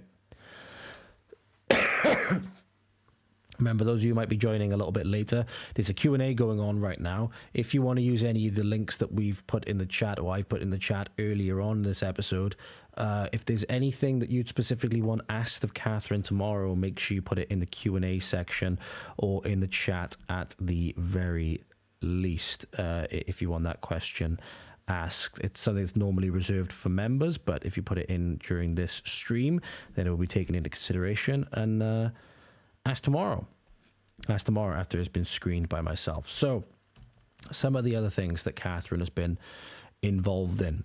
So I'll bring this one up. This is a video of Eugene from North Island, and we'll go over that in a moment. There's another video of her speaking outside. These videos are a little bit shorter as far as I can tell. This one's about 8 or so minutes. This one there, and the other one is only about 5 minutes. We'll start off with this one, actually. There seems to be a Rupert Lowe doppelganger lookalike in it, which is quite interesting. And there's some articles on the website as well, but we might go through, see if I can find part 1 of this. Oh, that might be quite an interesting one as well. She posted a video on 13th September 2024, infant illness and injuries, seem to be relating to vaccines and possibly vaccines, but also shaken baby syndrome. Might have a look at that. And also the explicit material series part 1, where she talks about pornography. That's a little bit of a longer video, so I might leave that one until the end. Let's have a look at this video then. So this is, as I mentioned, Kathryn has been across the oceans to talk about this stuff and to try and get this, as far and wide as possible. Not just her activism, but the kind of things that she is tackling and dealing with. Even going as far to take it over to Washington, D.C., and she was meant to speak at Congress, if I'm not mistaken. But if I'm also not mistaken, there was things that happened, and she ended up, due to flight delays and stuff like that, ended up missing that appointment, but ended up then speaking, I can't remember if it was at the House of Representatives or if it was at the World Health Organization. Communists think they are the guardians, not the parents. Yeah, absolutely. They need the children at the end of the day. So Yuri Bezmenov has that iconic quote, doesn't he? Give me one generation, like, and install a dictatorship. How long does it take to install a dictatorship? Well, about 15 years. That's how long it takes to indoctrinate the next generation of the population. So that's why, again, they see themselves as the guardians, but they see themselves as needing to be the barrier between the parents and the children, right? To the point where in 1984, the greatest example is when children are the ones that denounce their parents to the thought police, right? That's the kind of thing that they want, because then they know that those children are going to enforce the regime probably even more zealously than their parents did. And then when it comes time for them, their children would have already been brought up to do the same. So yeah, absolutely. Absolutely. I completely agree with that. Here's Kathryn, for example, now. I'll just make sure the audio is on. Make sure it's not too loud, hopefully. Speaking outside the WHO in Washington when she went there, I believe it was last year. 2 months ago, this was posted. This was posted 2 months ago on her Rumble channel. Hello everyone, my name is Kathryn Watkins and I travel today from Wales in the United Kingdom. I come from an organisation called Public Child Protection Wales, which I helped found in 2020, and I am the lead researcher.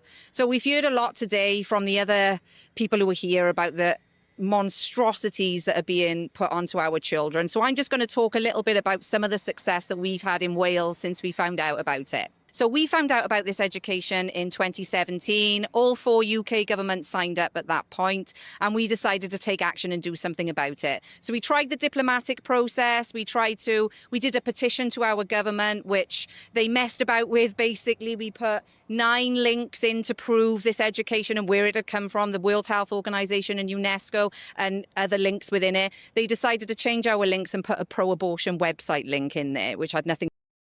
Ever so professional. Inquisitor, welcome back, my friend. Good to see you back. This is, in case you just missed it, Kathryn speaking outside the World Health Organization in Washington, D.C. She just made note of that these people, when they submitted their links, they actually changed the links to redirect them rather than to the actual resources that they want, to redirect them to a pro-abortion website. Something Kim told me about as well. In fact, I'll just rewind that so you can get that extra bit of context in case you missed it. messed about with. Basically, we put 9 links in to prove this education and where it had come from, the World Health Organization and UNESCO, and other links within it. They decided to change our links and put a pro-abortion website link in there, which had nothing to do with us, obviously. They also said if you don't get 5,000 signatures by Monday, it goes up to 10,000 signatures. We did get the 5,000 signatures, so they did have to debate it in our government. Now, the lady who was in charge of this at the time, our education minister, she stood and she was passionate, and she said, they need us, the children need us, and it's on my responsibility, and we will be there. And then she left her position as soon as she agreed to sign it in. Then we tried the judicial process. So we had no money, but we managed to fundraise £100,000 in the end, after the government threatened to come and take our assets. We had 5 claimants to go in and argue the parental right part of it, because in Wales it was mandatory from age 3 to 16 with no parental opt-out. So when we went in, that was a 2-day court case. The government won and successfully argued, and this... That should terrify you with regards to Wales. As many of you I know will live in Wales, is that the really terrifying thing that Kim really hammered home for me is that there's no such thing really as parental rights in Wales, but Wales is a country where children have sexual rights. Sexual and reproductive rights. Children have sexual and reproductive rights, but parents don't have parental rights. Tell me how that is in any way just and good for the society. It's very important for people to realise that we don't have parental rights. We have parental responsibility. If we did have parental rights, they were minuscule. However, we did manage to produce case law, which we've used as a country to be able to take people out of these exemptions within that, to take people away when they said you couldn't do it initially. So we've been through an education. It's refreshing to see someone has read the book, Streaky Bacon, obviously having read the book. Damn it, you spoiled it for anybody watching in my Wrong Speak series. You spoiled a book that was written like coming up 80 years ago. But I wanted to do a series on it. It's like, God damn it, you could have waited before telling somebody about the whole Parsons thing. But yeah, for those of you who don't know, Parsons is a character that is like the most devotee to the party that you can imagine, right? The most like greatest devotee to the party you can imagine. Trying so hard to stay on in the clubs that have run as long as possible beyond their age remit and stuff like that. And exactly, the kids that he raised were exactly like himself, and that he ended up then getting denounced by his own children. So yeah. And it ended up in the place where there is no darkness. We will meet in the place where there is no darkness. It's not a very, very good place, let me tell you. So yeah, poor Parsons. But hey, it's a little bit like, as I talked about with Kate Holland in the recent podcast, where she was upset because of the treatment that she received at the hands of Muslim constituents, right? Maybe not at the hands, at the verbal abuse and the things that they said they were going to happen. She was told that she was going to be beheaded. She was told that she worshipped a false god and all of this stuff, right? Absolutely disgusting stuff. She was Labour MP for Blackburn, by the way, for nearly 10 years, and she was Labour council leader before that. And oversaw massive changes in the demographic of Blackburn, particularly with regards to Muslim immigration, right? Particularly with regards to Pakistanis and Indians, if I'm not mistaken, predominantly. And obviously then a lot of them being Muslim as well. And no surprise, they elected what I believe, at least as a Pakistani Muslim candidate, certainly a Muslim candidate, whether he's Pakistani, I don't actually know, Adnan Hussein, I think he's of Pakistani origin, and was upset then that the very monster that she created had come for her, right? Again, fostered this whole change, her constituents suffering the whole way, mind you, and evidently she didn't care. She was championing the initiatives. And then when it came for her, that's when she's like, oh my God, look at this heinous treatment I received. I'm like, yeah, I do feel sorry for you in that instance that you were subject to this heinous treatment, told that you were going to be beheaded and stuff like that. Because make no mistake, these people mean it. But I have more sympathy for your constituents that you threw to the wolves, and you only cared about it when it came for you. Only cared about it when it came for you. Yeah, because protecting kids get some more abortions up yet. Yeah, exactly. And it really shocked me. For 2023, I think the UK was at about 277,000 abortions, thereabouts. That's the recent data that's just come out. I wanted to go to protest in Cardiff, but my family wouldn't watch my little in case I got myself arrested. Yeah, that's the thing. It makes it difficult as well. It makes it really, really difficult. I swear I'm appreciative a little bit of my position in a way at the moment, and That's why we all have things that we can sort of get involved in and things that we can't, different individual strengths and everything like that we have, is that, no worries, Tricky Bacon, no worries, I'm only joking. The book was written like 80 years ago, so if anybody hasn't had it spoiled for them by now, then God help them. But it makes it difficult, absolutely. And, the last thing you would want is to take your children to these kinds of things, because you know how the lefties can be. People get violent, people start throwing things. Not somewhere where you want to take your children. And it can, by your family then, either by helping you out, even if it's just a case of looking after the children and stuff like that. We've seen that not even family members are safe. So yeah, it's an awful position to get caught in. As well, one thing though, ladies and gentlemen, if you haven't seen, there's a protest going on in Roos in just down by Cardiff, 30th of January. If anybody can make it, I'm actually going to be going down there and taking some of my equipment with me, not my necessarily podcasting equipment, but I'm hoping to get some content from on the ground there. It's just, concerned locals. That's what they literally marketed the protest as, concerned locals, you know what I mean? So if anybody is either from that area and is planning on going, or is able to travel there to support the locals or whatever, then if you want to come and say hi, please come do and say hi. I will be there, provided all things go well. Anyway, certainly be there. If the weather's really crappy and it's rainy and stuff like that, and I can't actually do the conversations with people on the ground the way that I would like to, then maybe I can't do that, but I'll certainly be there. And a good few of us others will be there as well. But the parental rights situation in Wales is a thing that needs to massively change. It needs to absolutely massively change. It's absolutely terrifying that, again, when you deprive parents of the mere rights, even if it's just in writing, right? Because rights only matter if you can enforce them, obviously. But even if you just deprive them in the matter of them being in writing, right? It's just like the thinnest shred of legitimacy that you can have to protect yourself. The government just wants to take all of that away from you. It started with guns, right? It obviously started with private gun ownership, and now it's progressed with migration. It's progressed with allowing the rape of Britain. It's progressed with allowing all of these things. It's treason on a scale that we've never ever seen before, and it just really it shows how well the indoctrination has set in that so many people have not noticed. If people realised it, if everybody all let's try and extrapolate how much it would be in terms of the native population of the UK. If I think we're at about 75 million at the moment. Let me just double check, because I think England mostly is accounting for that, obviously. UK population, 69.23 million. So if we, that was in mid-2024, obviously probably gone up since then. If we just say round about 69 million for the sake of it, nice little giggity number. And assume that about 70, maybe 60% of that is native. So what would that be? Let's just do a little bit of calculator math. Let's just do 69. Let's do 0.65 in the middle. So about 44.85 million. If all of those were to realise the treason that has just been committed, can you imagine? Can you imagine the level of change you would be able to affect?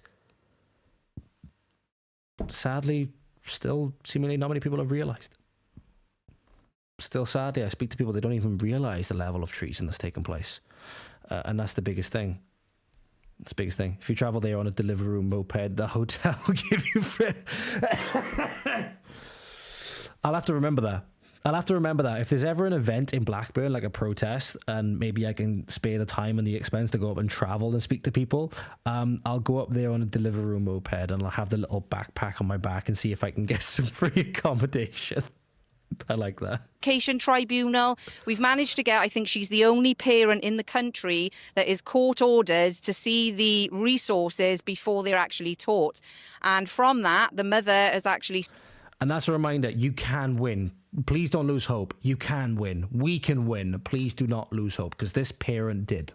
Safeguarded whole classes of children by going in pre-teaching and taking, actually they've agreed to remove them. So we've tried, but we lost the judicial process. So what we decided to do then as an organisation was to basically help people help themselves. So empower parents, advocacy, rights and representation to help each other. And luckily in Wales, we're a small country. You can get up and down, north to south, east to west in a day easily. So we've got 22 local authorities. It's minuscule compared to it. You could probably fit Wales a million times over in one state of America. But we've got everybody active in each of those local authorities. And because of this, off the back of this, last year, in my area, where I live in Wales, home education increased 200% in 1 year. And that's reflective around the country too.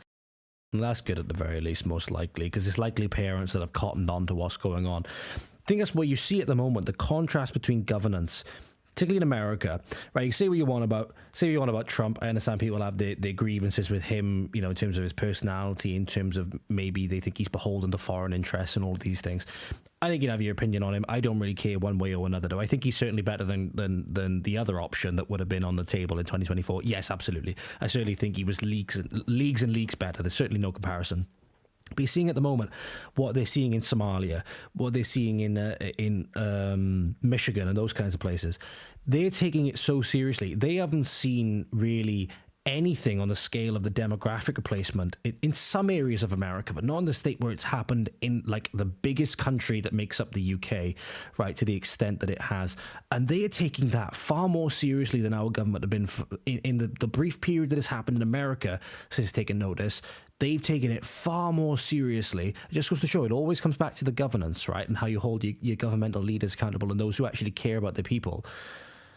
They're taking it so seriously. Meanwhile, you know, you got states like maybe like Texas and other states like that. They're probably like areas like mine in Wales right now. You broach these problems to people in areas like mine in Wales right now, you're not going to get the same response as to like a nationalist, an English nationalist in like Epping, like your Callum Barker or something like that, right? Just because they don't have the same scale of the problem. But you can see how much more seriously they're taking it in America versus over here, right? And, you know, you can maybe learn a thing or two from that, hopefully. And that's why it's depressing to say that it's going to be the case of America in that way that's leading the way with regards to how they are dealing with like the Somalis and things like that in America at the moment, that are going to be shaping the way of how Britain deals with it. We could have dealt with this ourselves and we could have formed the way for them to go when they had to deal with this problem. We actually could have led the world on this, right? But no, our governmental leaders chose to commit treason instead. They chose to commit treason instead. We are really 80 mil. Yeah, very, very potentially. That's the thing. They say that England is currently like, what, about 70% English, right? I think it's a lot worse. I think it's honestly a lot worse. I think it could be in like the 60s, maybe even close to that minoritization point, or certainly will be very, very soon. And yeah, it kind of seems to be great. And from talking to her at one of the PCPW events that I went to just before Christmas last year, tremendous lady, absolutely tremendous lady, and very, very easy to talk to as well. So I'm looking forward to this conversation tomorrow because she's tremendously easy to talk to as well. Though they're making it more difficult to homeschooling that. Yes.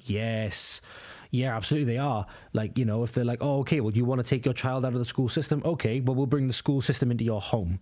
You know, that's the way that, you know, they're really trying to make it so that you have no escape, right? And again, it makes you think, what do you do when you have an animal that's cornered into cornered and it has no escape from a threat, right? It's going to then lash out. And you wonder why then you have parents then reacting in the way that they do, not necessarily lashing out physically and stuff like that. But, you know, it's, you know, you wonder, people are exploring the options they have to try and protect their children. The more and more you see it now that they're realizing that they really have no option other than really playing into the government's hands and doing something that they would really later on regret with one of these officials that comes to the thing, right? They're realizing the error in how they've set this up, right? And how we've set this up as a society and how much power we've given to people that hate us, right? How much power we've given to government officials that hate us, right? And that's the biggest thing. You always bring it back to our own government because it's our own government that stabbed us in the back. Whether it's immigration, it's our government that loaded people into the gun and used them as weapons or dropped them as bombs, whatever analogy that you wanted to use. It's our government that done that. Yes, you have people that have come across the channel illegally, right, that have invaded the country quite literally, but then you have also a government-facilitated invasion. It's always to remember who the key people were. It's the people that first stabbed you in the back, and those are the people that people voted for even generations ago. I have a theory that politics in Wales was broken after Llywelyn. I'll just scroll back up a minute. If every single Welsh minister can vote against something in Wales and it still goes ahead, what's the point? Yeah, that's a valid point. That's a valid point.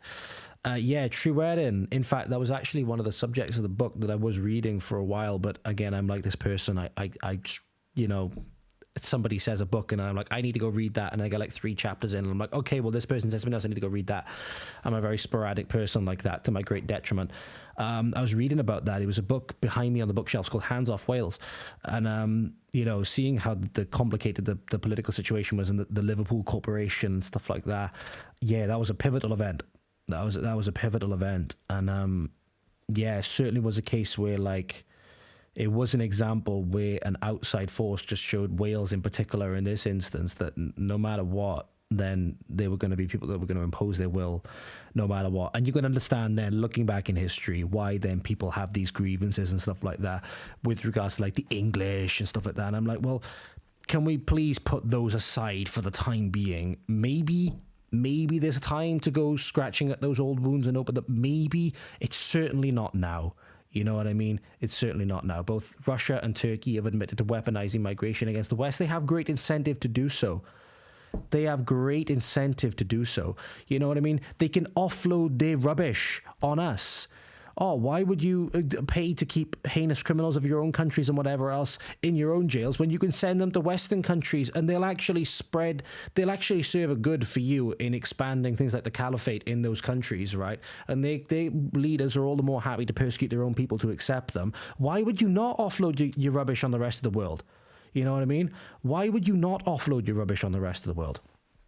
Somali fraud is being unearthed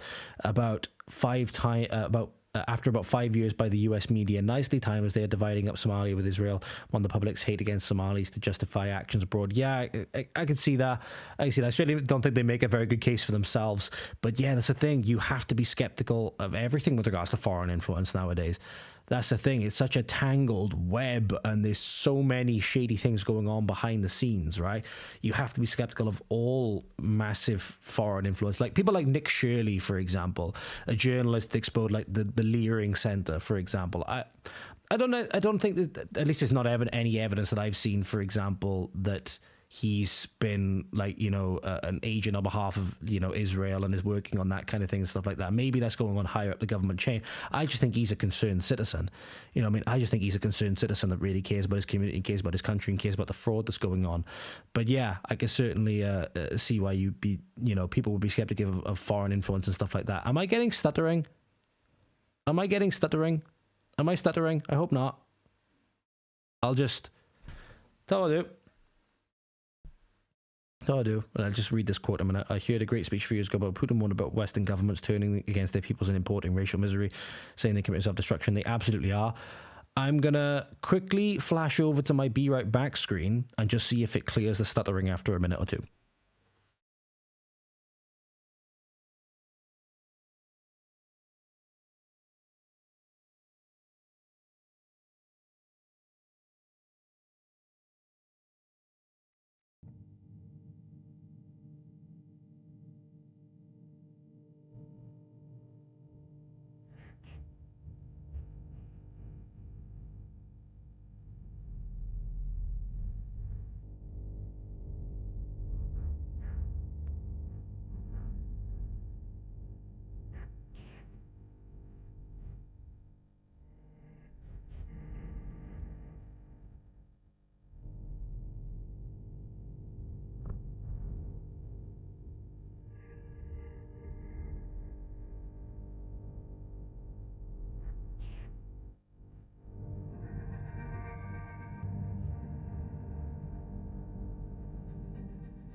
Okay.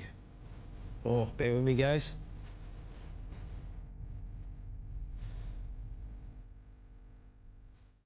I hope that maybe that cleared up the stuttering. I hope. If it was coming at... Cheers, Streaky Bacon. Thank you very much. Appreciate you. Appreciate you. Apologies that if it was stuttering, ladies and gentlemen. Yeah, that's a great point about, you know, whenever a conflict happens in the Middle East now, I'm wondering who's behind it. It's like, you know, what else is going on? And so this is whenever we've gotten involved in a conflict in the Middle East, we've never exactly benefited from it, it would seem. There we go. Awesome.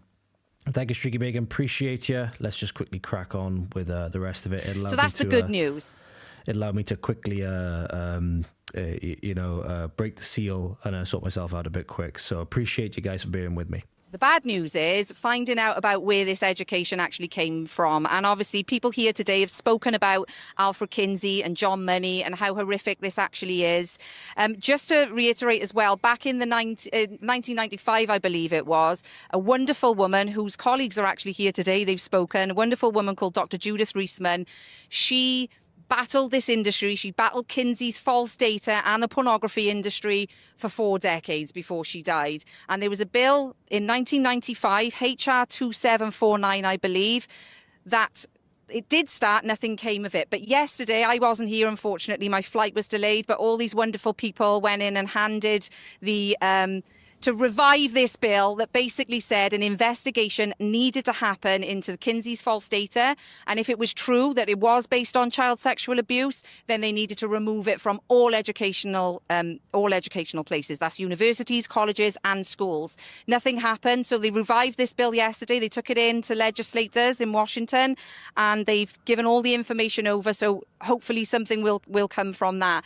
As the lead researcher for Public Child Protection Wales, my role is to research the so-called sexual liberation movement, sexual revolution in the pornography industry, which was how I came across Alfred Kinsey and his work. And I have to say now, it's the root cause of everything. This was 80 years ago, but this is drip-fed. Alfred Kinsey's work infects absolutely every part of society, education, law, everywhere. It's changed the law over the years as well.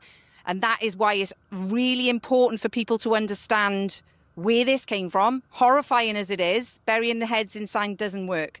We need to know where this came from so we can tear it out at the root and everything else collapses. And I just want to say it's an honor to be here today with all you wonderful people from across the world doing the same thing and really pushing forward for the most innocent of all, our children, the most vulnerable of all. And I stand here outside this organization, the World Health Organization and the United Nations, and we say we are not going anywhere. These are God's children and they are protected, and there's no way that you're going to carry on sexualizing them. We're going nowhere. Thank you. One thing I think you could certainly say about Kathryn, very, very strong speaker.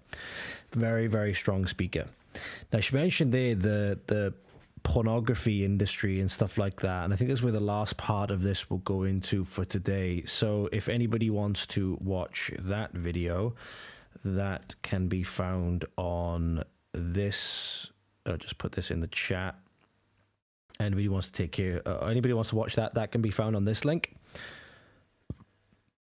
The guy basically employed nonsense to do research on child sexuality, yeah. And if you look at how a lot of his research was fraudulent as well. A lot of his research was outright fraudulent.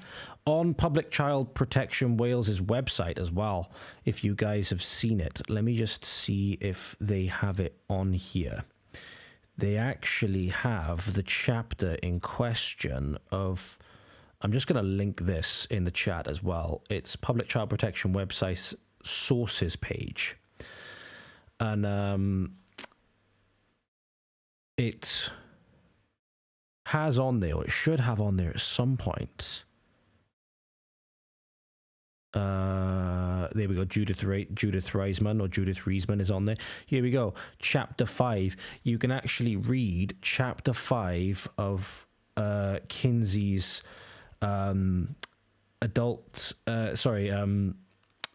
sexual behavior in the human male, chapter 5 is, I believe, where he discusses, I believe it's where the infamous table, I think it's 34 or table 24. It's not this one. Where is it? It's the number. Going to be careful with my language for YouTube purposes. Obviously, let me see if it's located somewhere in here.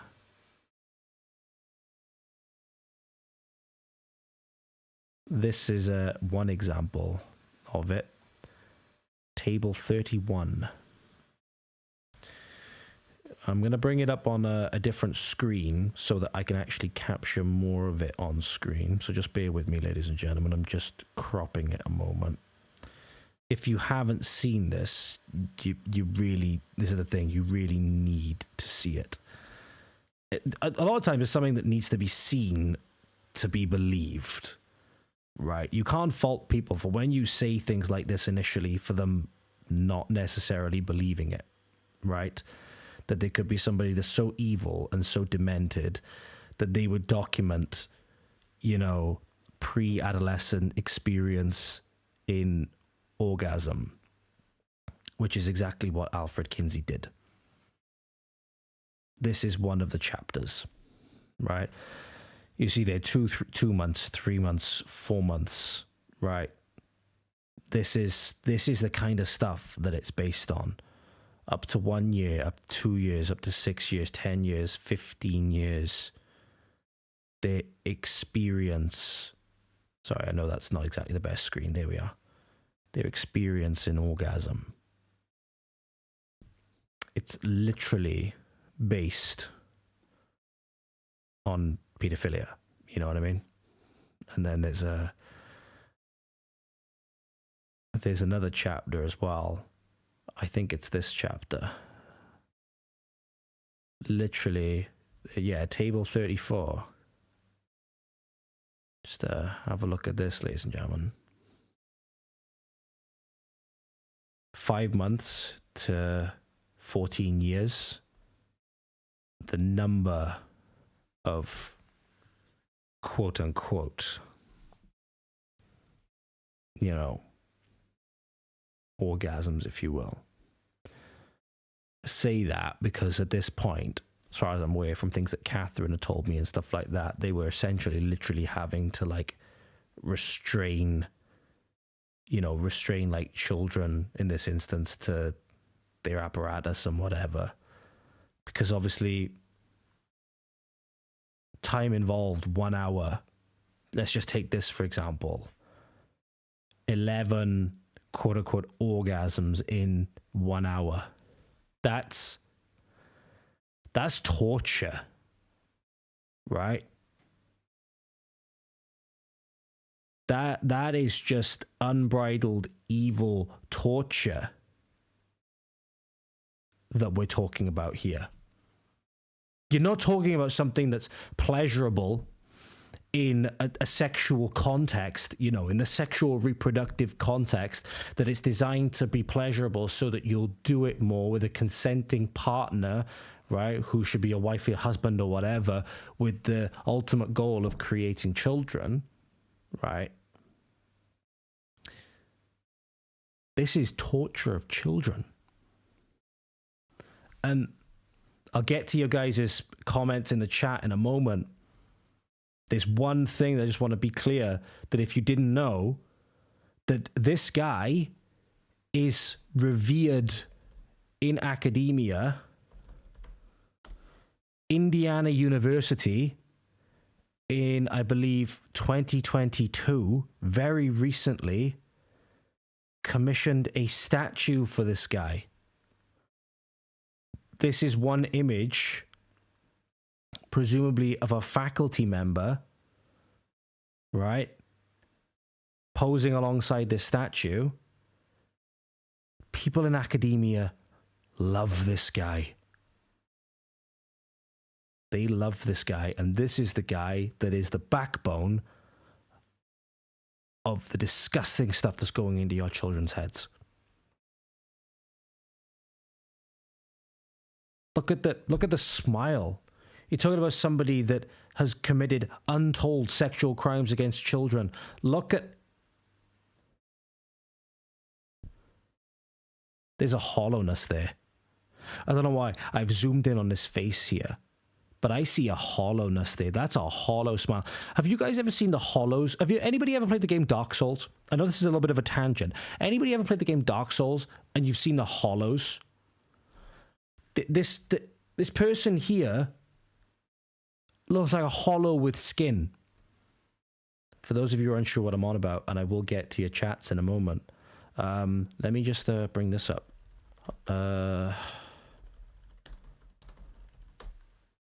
Put skin over... that's one example. Where's the original Dark Souls? Because some of you I know, there's got to be video game nerds out there. There's got to be some of you who are video game nerds out there. I know you are. Right? Here you go. Literally take this. I'll just quickly recrop it in the what I call the big G scene. I call it the big G scene where I'm on the side of it, and it's not the official like studio scene that I created. Take this. Just lost all humanity. Take this. Take this guy. Right. Keep this image in your mind. Keep this image in your mind. Put skin on it.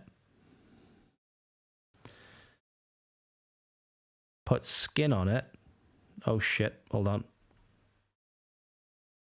There we go. Put skin on it. And you end up with that. I don't necessarily mean that as an insult to this person, but the humanity is gone. The humanity is gone, man. I'll just quickly flash over to that other screen so again you can really see, right? This is our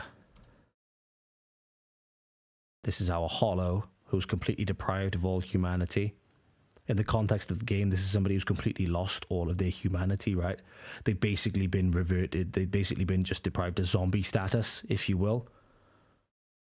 Put skin on it. And essentially,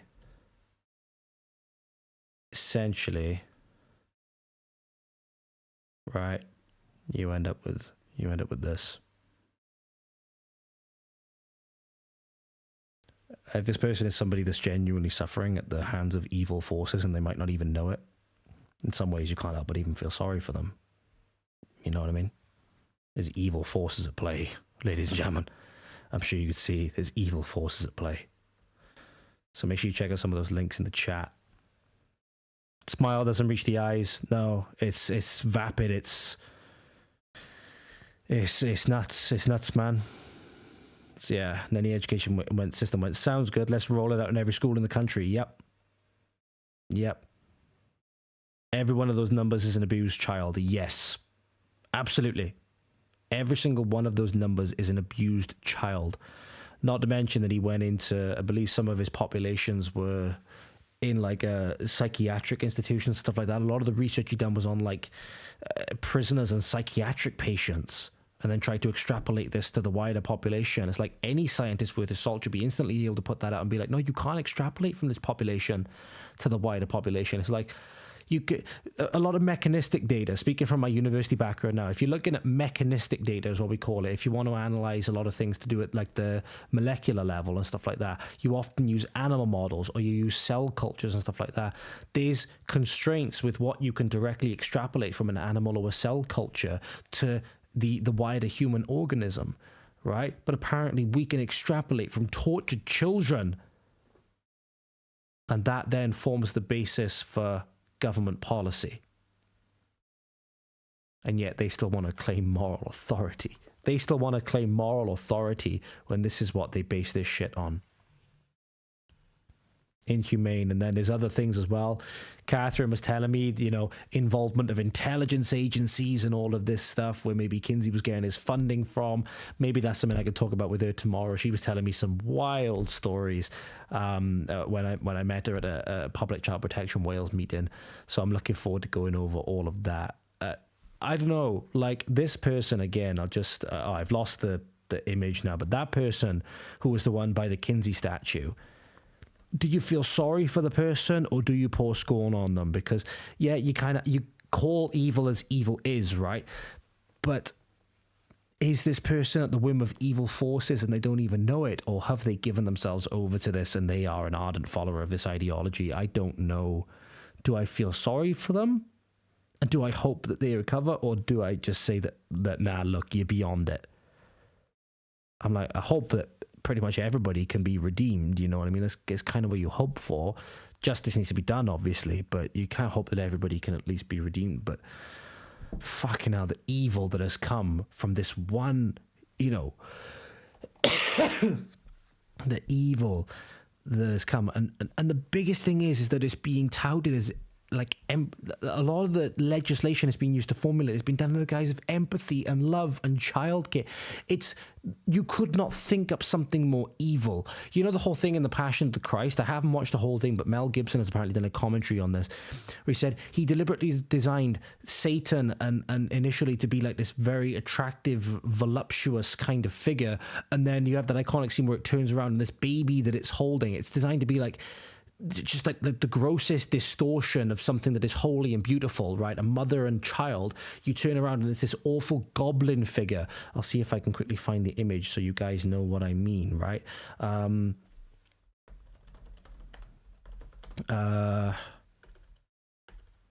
we go.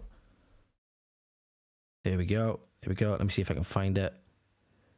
This, right? The devil, if it's true, obviously you have to juxtapose with this the whole thing, is it true, right? But it certainly makes sense, right?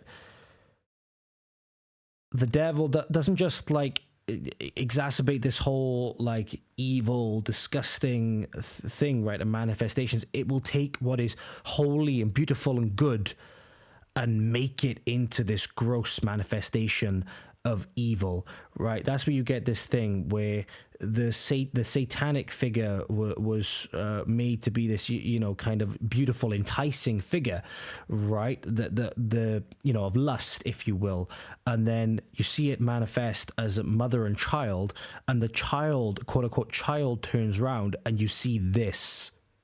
The child turns around and you see this, right? Again, taking what is good, childcare, caring for children, making sure that they are brought up well, and making it into something evil and disgusting.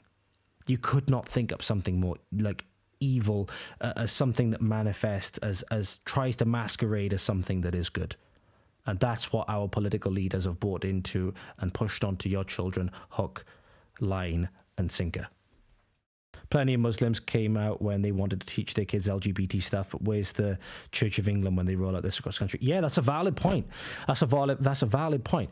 Bandy on about Muslims all the time and stuff like that, right? But yeah, certainly, you know, you can understand why and think about this, right? Would the school system get in the way of a Muslim parent taking their children out of school if they wanted to teach them this stuff, right? Would a school system try to get in the way of that then? No, of course not.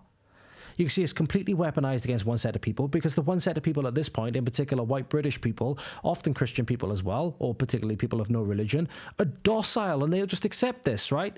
They're completely docile and they'll accept this. Muslims, they won't accept that shit. Muslims and other religious groups, they won't accept that shit. But the thing is, they also have the other victim card that they can pull on that white British people can't. So they are in a better position to object to this stuff as well, in addition to their religion and stuff like that.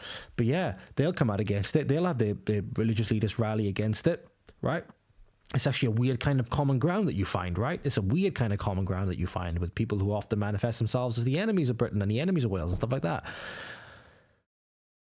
But you know, when it comes to the British person wanting to take their child out of school because they're concerned of what they're being taught, no, you don't have parental rights anymore. You don't have parental rights anymore. And you have to go along with the most evil, disgusting things, masquerading themselves as things that are good. Disgusting.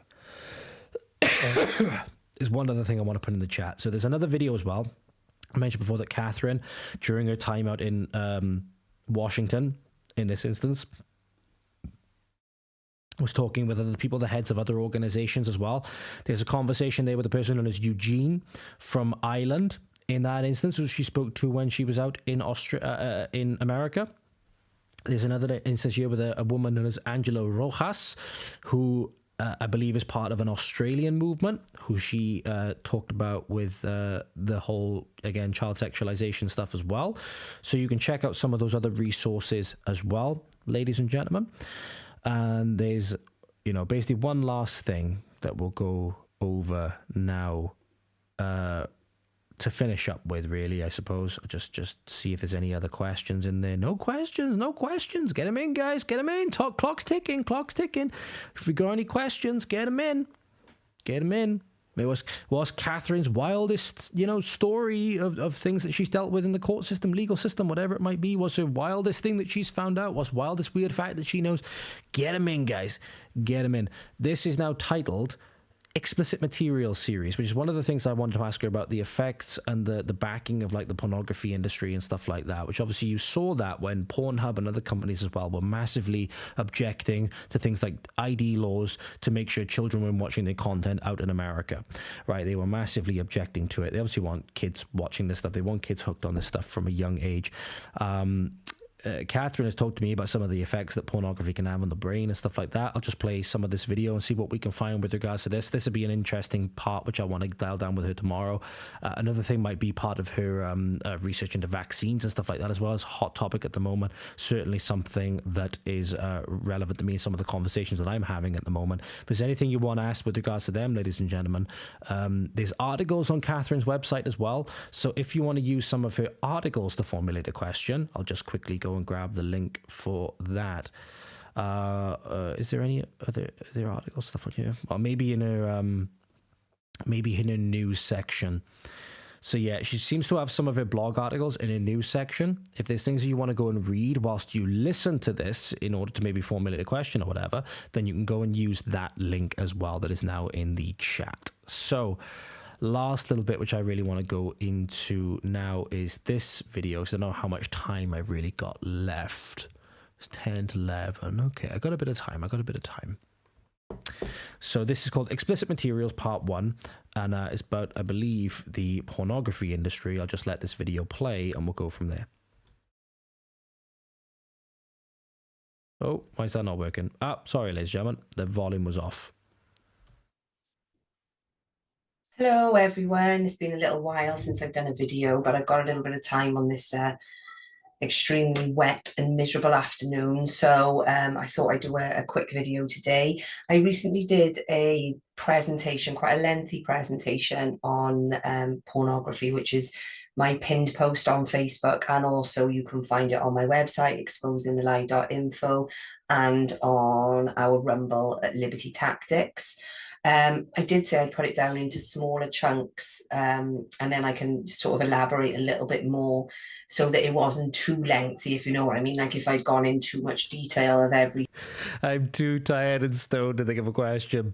I love it. What's your favorite pizza topping? I'll ask it. Every little helps, as the motto goes. No, thank you. I appreciate it. I'm certainly feeling a little bit cut myself. Found myself quite fond of bourbon lately. So I'm on a little bit of the Jim Beam at the moment, which certainly an acquired taste. But as you know, when you get to that certain point, when you get to a certain level, your taste buds are a little bit suppressed. Right, because they've been singed off by the alcohol content, if you will. They've been singed off. They're not exactly functioning the best anymore. Everything tends to taste a little bit better. So, you know, your words start slurring, your vision starts distorting a little bit, and you're just high on life, right? The antidepressant, if you will. Oh, I hope I'm not developing a problem. I certainly hope not. But I have found myself looking for excuses to stream so that I can drink. So maybe that's a problem. Maybe that's a little bit of a problem. But hey, it hasn't ruined my life yet. So we'll just pretend it isn't happening. We'll do the thing that try to hold our governments accountable for, pretend things aren't happening. Who's immune from hypocrisy, right? What can I say? I'm not destroying the country. At the very least, I'm not destroying the country. But yeah, nice. I will certainly ask Kathryn for you, Inquisitor, what her favorite pizza topping is. section of that presentation. It would have been about 7 hours long. So I did say that I would do it in chunks. So I thought, well, today I'll use this sort of half an hour, and maybe even less than that. I'll try and make it as you know, sort of short as I possibly can. Maybe 20 minutes I'll do it, even 15. So I was just going to start with the power of the pornography industry, the absolute pure power of it. And this is the reason why it is absolutely everywhere, and it's very, very difficult to even expose it, because they've got so many people involved in this. It's even at a, you know, sort of legal level and policy level and everything else. It's right up there. It's right up there. And so many people are involved. It's the most powerful industry on earth. Okay. So it's, Think about it as well. If you can get people hooked on pornography, especially children, you don't even need to worry about pushing it through the school system and stuff like that. They're just going to sneak off to their bedroom, as likely we all have done, right? Certainly me, right? Likely we all have done. You can get hooked on it, and you know, you don't even need then to worry about the sexualization element. The children or the teenagers, the adolescents, the horny adolescents will obviously take care of it themselves. So it makes, you know, it makes sense why you want to push it front stage and center, and have children sexualize themselves in that way. It does have serious, massive negative downstream effects, obviously distorting perceptions of relationships and all of these things, potentially even effects on IQ and all of those things as well. But yeah, it's one of those things. It's one of those things. You get it into people's systems, and it is a self-perpetuating cycle, and it's one that gets worse and worse and worse over time. Like a drug, you have to keep looking for either more of it or something that's more extreme. It massively cascades in that way. It's the most difficult one to bring down, and this really does upset and frustrate me a lot of the time, because I understand. Wait, what? Penderyn Distillery stopped producing something. What's this Merlin cream liquor you speak of? What is this Merlin cream liquor you speak of? Oh, Inquisitor, you've given me serious FOMO. You've given me serious fear of missing out, because I feel that I've missed out on something now, but I feel that I also didn't have opportunity to engage in it, and I didn't get into whiskey till I was 26, and now I feel bad. Well, I don't feel bad, I feel sad. I tell you what was made me really sad though the other day. I come across a Penderyn I'd never come across before in a cigar shop of all things, and it was a Penderyn Portwood, and it made me sad that it was 70 quid and I couldn't buy it. Made me very, very sad, because I do like a bit of Penderyn, particularly the Madeira finish. The Madeira finish is very, very nice. I think if I remember correctly, the sherry wood it wasn't quite as good for me in terms of to the Madeira. I've tried all of the Penderyn so far, at least aside from the Myth and the Portwood and whatever the red one is, because I never see those in Tesco's. Yeah, what is this Merlin cream liquor you speak of? Because actually, I will be back. I'm not even going to put my BRB scream on. I'll be back 2 seconds. I'm not a big fan of Baileys, but the one thing we did get over Christmas.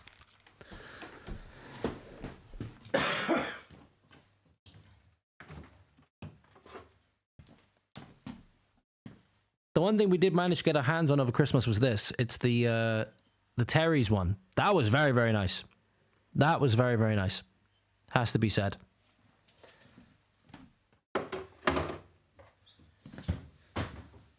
The Barty rum. No, I haven't. Well, I think I might have tried it once or twice, maybe. Because I have a friend who drinks rum, and usually the Barty is his go-to. I've had a look for rums recently, because rum is another one of those things, because this at the moment, this Jim Beam, aside from the ice cube that was in there, one of the circular ice cubes that was in there, it's neat. I'm getting into the whole thing where I want to try things neat at the moment. I've been looking for a good rum to try neat, but the one we got out there at the moment is Bacardi White, because I got it to make a Long Island iced tea ages ago, and we had a couple of friends over. I haven't wanted to try that one. I haven't wanted to try that one neat. I'm looking for a good rum to potentially try neat as well, and pretend that I'm a pirate. They do a rum cream liqueur too still. I have to have a look at that. I'll have to have a look at that. The Madeira one is pretty nice. Proper Welsh Gold. And if I remember correctly, I love that I have people to be able to talk about this with now. The sherry wood finish is a little bit more like smoky, and you really feel it going down, right? You really feel it going down, whereas the Madeira, it had a little bit more of a sweeter note to it. It had a little bit more of a sweeter note to it in the aftertaste. Quite often as well, I'll take a little flask out with me when I'm walking the dog, if I walk the dog late at night. And yeah, I remember the sherry would be feeling a lot more smoky and a little bit burnier going down. The Madeira finish was a little bit sweeter. Obviously, they have all the similar taste profiles, right, and the similar sensation profiles. But yeah, and this is the Jim Beam one, because I wanted to try a bourbon one when I was over. I call him my father-in-law. He's not technically my father-in-law. He's my girlfriend's father. But again, the affectionate name, right, hinting at inevitability, if you will. We were over there for Christmas, and his son, what would be then my brother-in-law at the time of marriage, brought the Buffalo Trace. I tried the Jack Daniels for the first time, and I took down. It was the first time I tried Southern Comfort as well. So yeah, it was very, very nice. But then I tried the Buffalo Trace, and I wanted to try a bourbon, so I tried Jim Beam this time around. The thing is, with me, I get a lot of FOMO as well, and the whole thing of being paralysis by analysis. I see so many different whiskies. Yeah, father-in-law, yeah, exactly. Would-be father-in-law. Father-in-law in waiting, if you will. Father-in-law in waiting. And he brought the Buffalo Trace down, and I quite liked this, so I thought I'd try the Jim Beam bourbon. I know it's a famous bourbon, and just happened to be on club card price at the time, you know what I mean? Don't happen to, shy away from a little bit of discount. And yeah, it's not too bad. It's not too bad. Quite strong, but quite nice. Quite nice, especially when you have enough of it so that the taste buds have been singed away, and it just then tends to go down a little bit smoother. You know what I mean? But yeah, I can understand that, especially because it's Merlin as well. It's an iconic Welsh mythology, and they discontinued it. You know what they need to do? They need to do a Merlin whiskey line now. They need to do a Merlin edition of Penderyn, whether it's liqueur or not. Try the JD with cinnamon in apple juice. I haven't, no. So is that a Jack Daniels with cinnamon and apple juice? I am going to make a note of that. I am actually going to make a note of that. And I'm actually just going to do it as a voice memo. There we go. Oh, shit.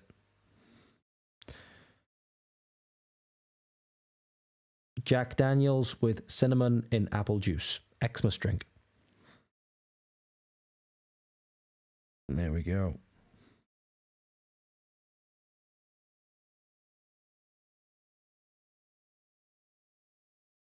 Oh, shit. There we are. And I'm even going to save it. I'm going to save it as, I don't know if you can see it there. In fact, hang on. I'm actually going to save it as, if you can read that, the quality's not great. Come on. Come on, camera.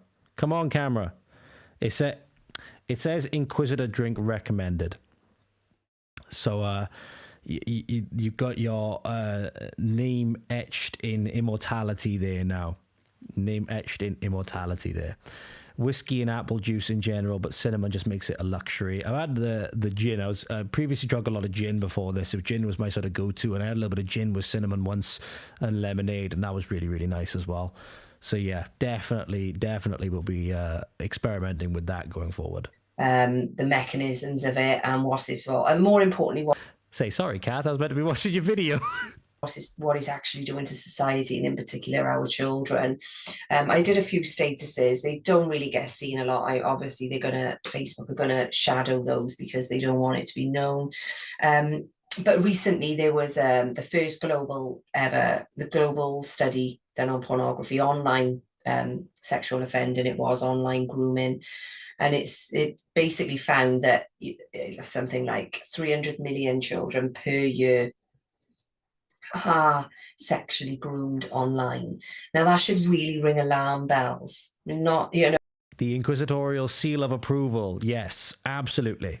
It's saved in my voice notes forever. All right, there's not one offender to one child. There's not 300 million predators out there, because obviously they do numerous children. But you can see the level of offending that's going on just from that online one. It actually said, I think it was 1 in 9 American men admitted to sexually online grooming. That's what, 11%.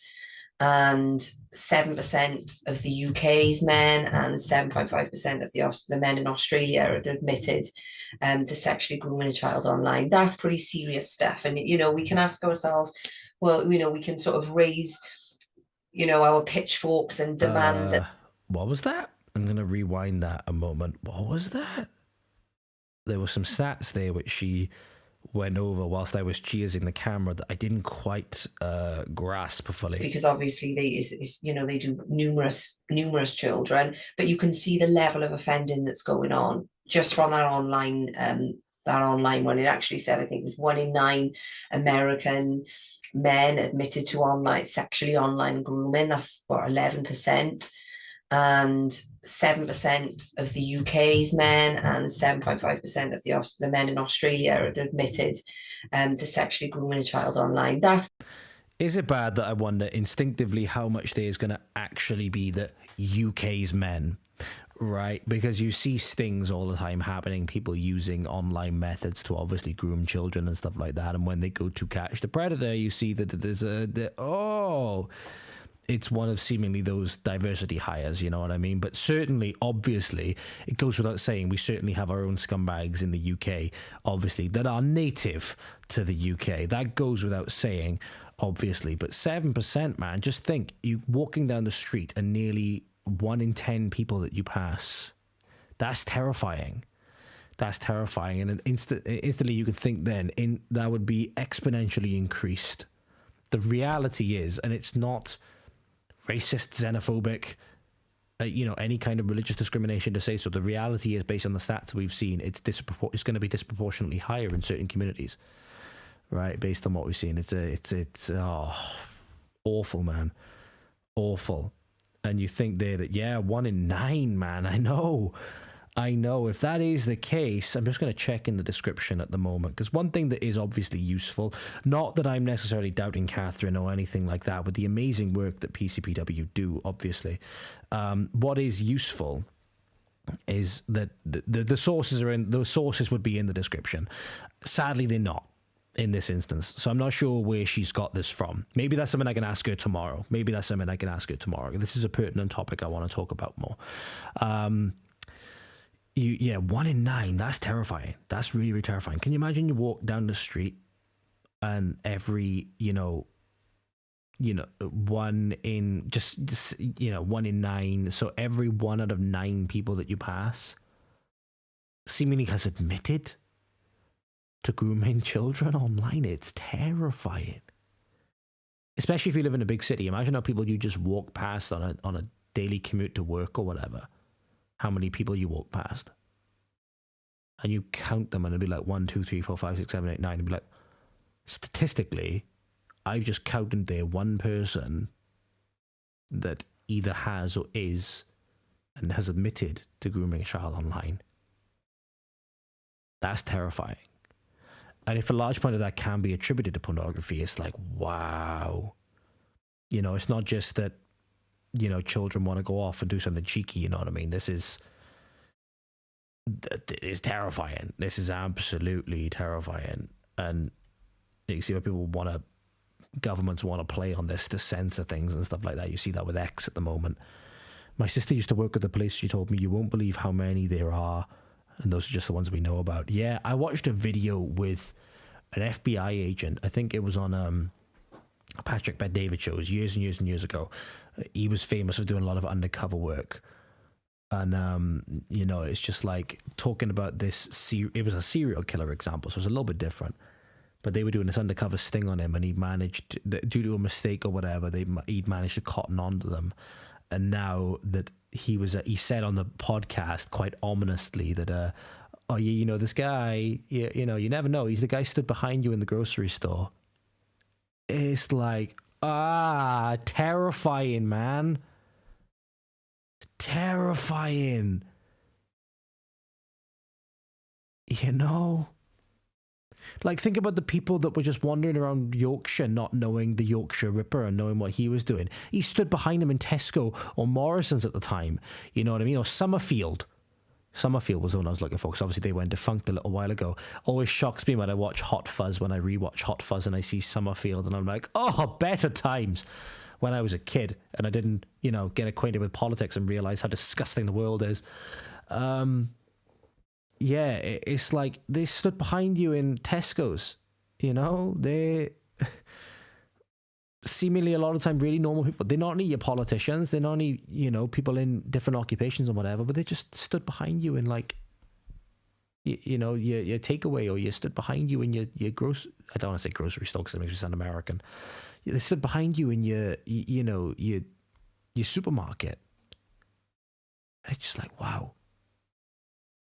Terrifying, man. And yeah, porn is one of those ones. It does push you to more and more extremes. And no surprise then why a lot of people who are involved in a lot of the trans stuff and stuff like that are, you know, heavily inundated with the pornography and sexual degeneracy and stuff like that. It's what it relies on.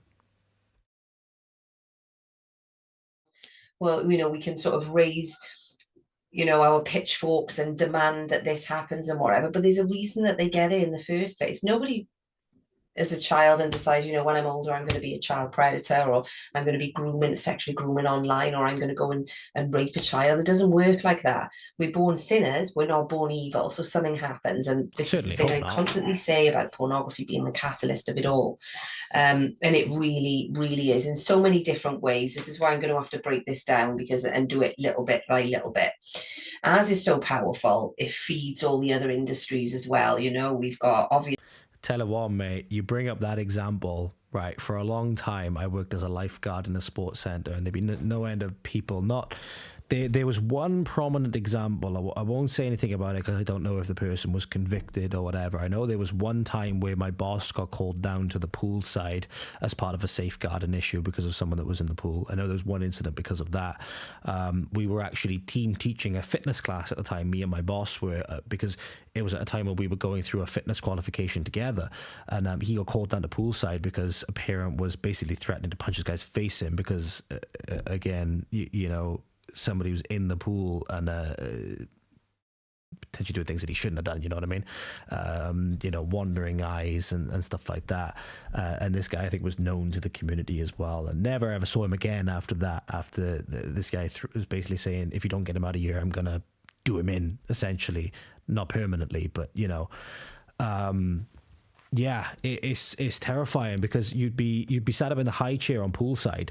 And you just see people, you know, recording the pool and stuff like that, recording the kids in school lessons. And a lot of the time as well, it could just be like a grandparent. A lot of times it would just be like a grandparent recording their grandchildren in school lessons, stuff like that. But they'd be capturing other people in the videos and stuff like that as well.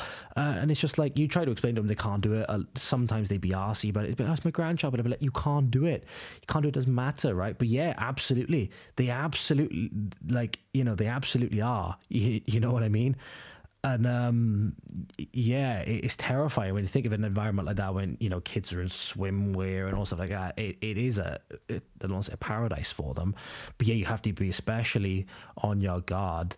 And you think that it isn't happening in your communities and stuff like that. It you know, it is whether something really, really bad happens from that, you know, whether somebody then acts on that and tries to do something really heinous and stuff like that. You know, doesn't always happen, but you don't know what's going on in people's heads at the end of the day, do you? You don't know what's going on in people's heads at the end of the day. But again, a government then that will then take people that have either been convicted of this stuff, right, either grooming children online or doing heinous things to children, you know, physically, they'll just relocate them in another community and give them a false name. And usually they relocate them to communities like mine, to rural communities. Right? Give them a false name. Right? And then when people find out who they are, and then a massive public, essentially the modern equivalent of a pitchfork mob arises, they graffiti the side of the houses and stuff like that, They arrest the people that want to get these people out of the community. It's like, well, don't put them in our communities when you know what they're like. But yeah, it was quite scary, quite, shocking when you live in a rural valleys community and then your boss is getting called down to poolside because of a safeguarding issue because someone's being suspicious around children. It's like, what? This is stuff you read about in the news. It doesn't happen in communities like mine. It doesn't happen in communities in bumfuck nowhere. People couldn't even point to the country on a map, let alone to the town where I come from. So it's like, people, it doesn't happen here, but it absolutely does. It absolutely does. And a really terrifying thing, a lot of the times as well, it happens with people who you don't necessarily expect. Yeah, they get a new name for their protection. And there was a really, really, really heinous incident that happened with somebody that I know who I used to work with as well. That just the penalties for them essentially, non-existent. You know what I mean? And they can play on things like mental health, and they can play on things like, oh, I'm going to kill myself and all of this stuff. And it's just, there's so many loopholes for them. And repeatedly, the children just end up suffering, and justice is never done. As we say, cruelty to the innocent, compassion to the guilty is cruelty to the innocent. That's what I wanted to say. But that's what our entire judicial system at the moment is built on. It's compassion for the guilty, and it's like, well, there's a heinous cruelty that you're showing to the innocent, and usually with these cases in particular, the innocent are children. It's disgusting. It's completely inverted. And those, again, not to be like a scripture, Bible basher, or not Bible basher, but preachy sermon kind of thing. But those woe to those who call good evil and evil good. Like woe to those who call justice injustice and injustice justice. You know what I mean? Obviously, you've got sex trafficking, child sex abuse. These things are not sexual offending. They're not all separate from each other. They've all got a symbiotic relationship to pornography. Speaking of symbiotic relationship to pornography, as Kathryn will get onto in a moment, think of the grooming gangs and the normalization of pornography, and the way you think then Islam, going back to their Stone Age mentality, how they view white European women in particular as white slags and just nothing but the object of their sexual desires, and that they just fulfill their sexual desires, and that it all ties in together with many other factors as well, and pornography just bolsters those things. You know what I mean? All of them do. And it's a serious problem, especially now we realise that every child has got a device in their hand. So your children's brains are being wired to a certain way, and this is what's creating this massive bubble of offending, and this is really, really scary. But I just wanted to point out today, because obviously when I say it feeds the other industries, what I mean as well, it feeds pharmaceutical industry massively, because most people believe the pharmaceutical industry is the biggest industry of all, and it's a very, very, very close second, not quite as big as the sex industry. But it definitely gets fed by it, because, you've got the abuse that happens to youngsters, and they grow up then traumatized adults. So you've got that side of the pharmaceuticals that are feeding in anxiety and depression and things like that. Then you've got the physical side of the sexual, the things go wrong with early sex and everything else. You've got the physical aspects of it, like impotency and things like that as well. So it all feeds into each other. But I just wanted to... Fuck, how did I never think of that? The relationship between the sex industry or porn industry and the pharmaceutical industry. Think about it. You mess up fucking youngsters from a young age. What do you get them hooked on straight away? You get them hooked on things like SSRIs and antidepressants and all of these things, because you got them addicted to this substance. And how did I never... I feel so stupid. I feel so stupid, because we're going about the pharmaceutical industry all the time. We're going about how these industries are related to each other, and how the pharmaceutical industry has all these webs in and of itself. I don't hate myself.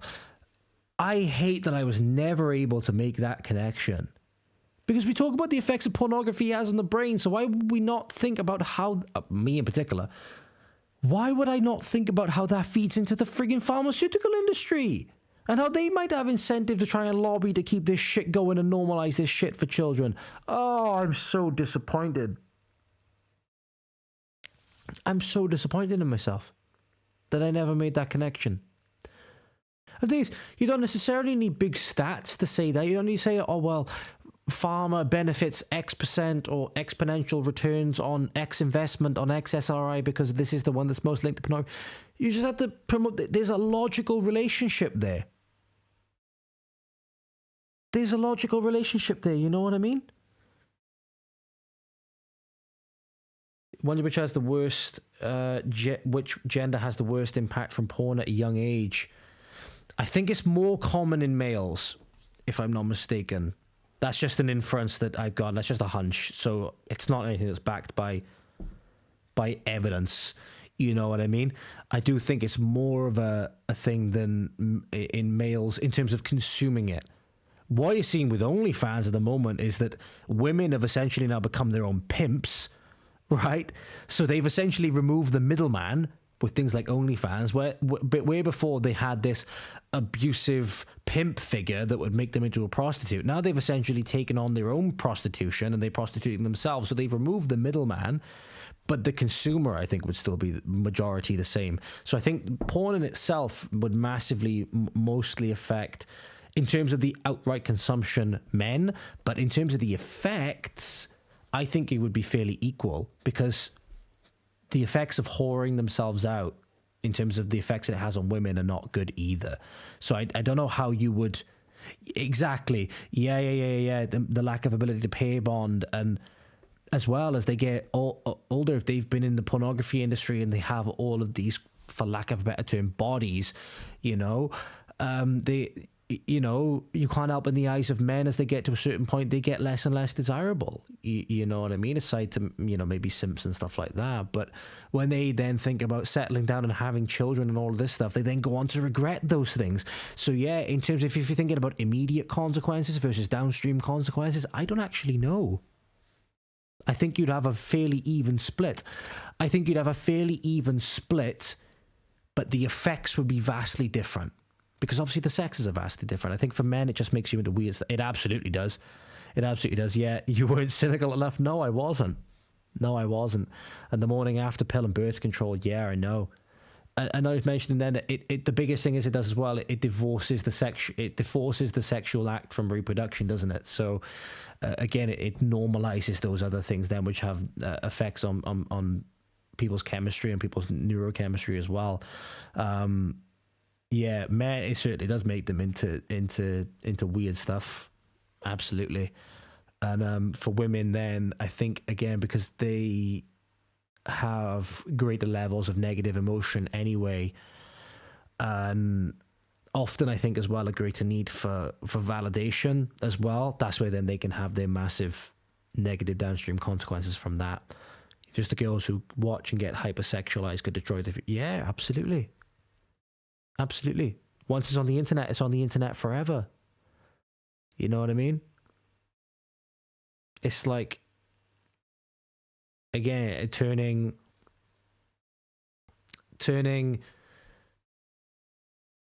men into, machines, if you will, because it divorces the love and the passion, the love and the passion and the connection from it. And then it just turns women into essentially meat, Yeah, and the guys get ED, unless they go to that sort of, I would imagine, unless they go to that place in their head, you know what I mean? Where they're having all these weird visions of the things that they've seen that can actually stimulate them. It's like they've dulled, like when like any drug, like cocaine, you get to a certain point, cocaine doesn't stimulate anymore. It's like not being able to get an erection, right? So you need so much more. But porn is one of those things as well. You can essentially conjure it up in your head, right? You can't conjure up cocaine in your head. You can conjure up the want for it, but it's a little bit different. Now, porn in particular infiltrates all these different senses, right? You can literally visualize porn in your head. So you have, the minute you're exposed to it, you have a non-stop access to this drug, even if you don't have a mobile phone. even if you don't have a computer, even if you don't have a Playboy mag, you don't even know who Hugh Hefner is. With your mind's eye, you can conjure that. That's insane. Accidental delete, yeah. I never thought about it like that. People think about it as just you watch something on a screen that entices you and it makes you do something shameful, right? But there's actually so many things, there's so many rabbit holes you can go down about this. Again, you can conjure it up mentally. The rabbit holes you go down with how it makes you see women and how women see men and how relationships are affected. Oh, this would be an amazing topic of conversation tomorrow. Talk about briefly Hugh Hefner, because he was a massive influence, and I mean probably the biggest influence in terms of mainstream pornography, because he was Alfred Kinsey's pamphleteer, which I've spoken about so many times. I've done so many blogs, so many videos on Alfred Kinsey and his work and or his research data, which was the sexual abuse and torture of children as young as 8 weeks old. And then he produced 2 science publications that are still used today in academia, law, education. They're just littered throughout. They're still using them today. But Hugh Hefner was Alfred Kinsey's pamphleteer, and he obviously started Playboy in 1953. Now, I remember this as well, you know, sort of growing up as a teenager and whatever, and he was presented as this very suave, sophisticated, stud-like man in his, you know, long, silky robe and slippers with his pipe and surrounded by all these beautiful... Yeah, for sure. I see what you're saying there, Inquisitor, yeah. Even women who don't get into making vids can still get sexualized to the point they can't pay. But yeah, absolutely. And that's what you're seeing then. You have effects on people as well that don't even necessarily get involved in it. You know what I mean? You have the women that don't get into making vids but still get sexualized to the point of it. You have as well the women that are partners of the men that can't get it up, and they have this embarrassing reason as to why, and obviously then they are getting affected by that as well. You're seeing how it's not just the effects on the people that consume it or the people that make it, but the people that are connected to those people as well. And then if that relationship gets harmed and that relationship then is in turmoil, it's exactly as you mentioned, no strong relationship, no kids or kids in broken homes. And yeah, you hit the nail on the head there. Absolutely. Women, and you can see what kind of, you know, what kind of idea that's giving off, you know, for other men around the world, you know. So they thought that this man was this stud and whatever, and behind all of that complete facade, he wasn't a very nice man, shall we say. He was a sexual deviant. He was a sadomasochist, just like Kinsey. So he needed pain to even be aroused. He had to be on some sort of drugs, or he had to have pornography to be able to maintain an erection, because that's what happens as well, by the way. You know, these young children or people in general are sold that masturbation is absolutely fine, it's healthy, and it doesn't matter, you can carry on, do it as many times as you want, it won't have any consequences or health implications later on, when actually it's the biggest cause of impotency, and that's in younger and younger men, because we've got younger and younger boys constantly. Also, for any young men out there who might be concerned of doing things that may be described as gay or homosexual, think about it. You're having a man pleasure you. So have a lot to think about that as well. And I give, you know, guilty as charged as I have been in the past, you know, giving myself a little bit of a reality check there. I saw this on the Michael Knowles show. It's a little bit of a tongue-in-cheek joke, but it's like, is there really any gayer act that you could do, you know? Having a man pleasure you, it just happens to be that man is yourself. And maybe you could think about that. Maybe that'll be the the thing that breaks you out of the self-pleasuring cycle. Yeah, the SSRIs, yeah, exactly. You see how again, how it's when it's affected to one person, how it can easily spread to other people as well. I don't know much about Hugh Hefner's background, his upbringing, what his family life was like. I can imagine that maybe things weren't great, and maybe this is what led him down the path that he was on. Maybe giving him the benefit of the doubt. I do not know. The guy who tortured kids wasn't a very nice guy. Surely not. The guy, yeah, who'd have thought? The guy who tortured kids wasn't a good guy. Who'd have thought? I laugh, but the subject matter is obviously no laughing matter. The comment that Inquisitor made is a tongue-in-cheek reference to that, but the subject matter itself, as you would have seen from this stream, is obviously no laughing matter. Watching pornography and masturbating, and that then has effects moving forward to sexual frustration, which can end up then obviously sexual offending. Happens a lot. I won't even go into the sadistic style of what these people do, but in terms of just Hugh Hefner. And I found the research I've done is through a myriad of things. I didn't just see one link and read that and, whatever. I've done a lot of research over the years. I've read plenty of books. I've done a lot of research on Judith. Perfect. Helpful bloody note for you, Kathryn. Put it in the description, please. Please put it in the description. I don't know. Actually, one thing I will check, just so I can make sure I'm doing Kathryn justice here in this stream, because obviously I'm going to be talking with her tomorrow. So I want to make sure that I'm not doing her any injustice whatsoever. Let me just see on this article. Does it actually list the things on this article? So this is actually, the video is on Rumble, but this is from her website. And it just has the watch link. Kathryn, for God's sake, put your sources. Put your sources, please. Because I trust you. I think you're a great person. I think you're speaking a lot of sense. I do. I really, really do. And I mean that genuinely. I'm not saying that bombastically either. I genuinely do. And Kathryn, if you happen to be watching this at some point in the future, you know from the first conversation that we had that I think, I wouldn't have asked you to come on the podcast if I didn't think you had a tremendous gift to give to people in terms of your knowledge and in terms of your experience. For God's sake, cite your sources. Please, if you can. Just put them in the description. Just put a little link in the description. Just put a little link in the description, please. Even if it's just to an X post, She is a busy lady, in fairness.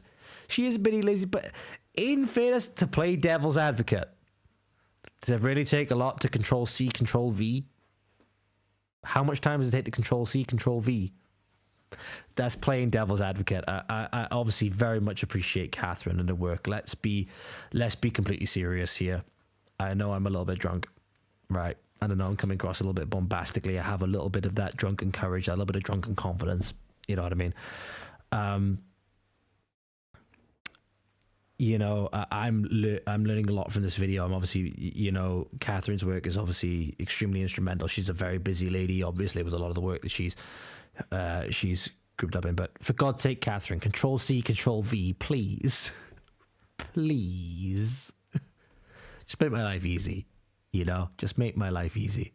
But yeah, absolutely. She's a busy lady, and I appreciate the work that she does. She's extremely busy, but not only is she extremely busy, she's not extremely busy doing nothing, and I greatly appreciate the work that she does. Kathryn, we do greatly appreciate the work you do, and obviously I'm looking forward to sitting down with you tomorrow. Please don't be mad at me. Reisman, the Reisman Institute is her website, which she was battling the porn industry for a long time, 4 decades. So she had a lot, against Hugh Hefner and he against her, and, learned a lot from there. And I've got my information from multiple sources over the years, and you're not going to be able to find it in one place. Number one, because the pornography industry is massively protected. They do not want people to know who, the big influencers are behind it, because it doesn't bode well for their industry, obviously. There was also a series called Secrets of the Playboy Mansion that came out a couple of years ago. And I did watch that because I was intrigued and I was curious to see what types of things that they would admit, because I already knew quite a bit about it anyway. They did admit some things. They left a lot of it out. I was expecting that. Of course, I was expecting that because it was like on a mainstream platform. But you can still, no pull all these sorts of resources in together, and you can build a bigger picture. So just some of the things that he did.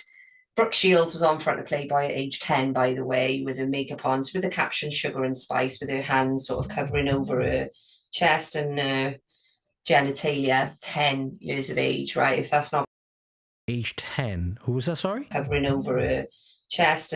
I was expecting that. Of course, I was expecting that because it was like on a mainstream platform. But you can still, you know, pull all these sorts of resources in together, and you can build a bigger picture. So just some of the things that he did. Brooke Shields was on Front of Playboy at age 10, by the way. Brooke Shields. Right. I feel that, not that I need to fact check, but you know, some things that just sound so thing that you need to let me hang on.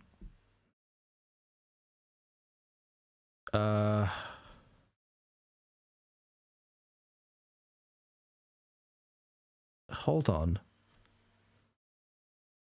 Yeah, Brooke Shields' nude photos at age 10 were legal because her mother, Terry Shields, gave consent.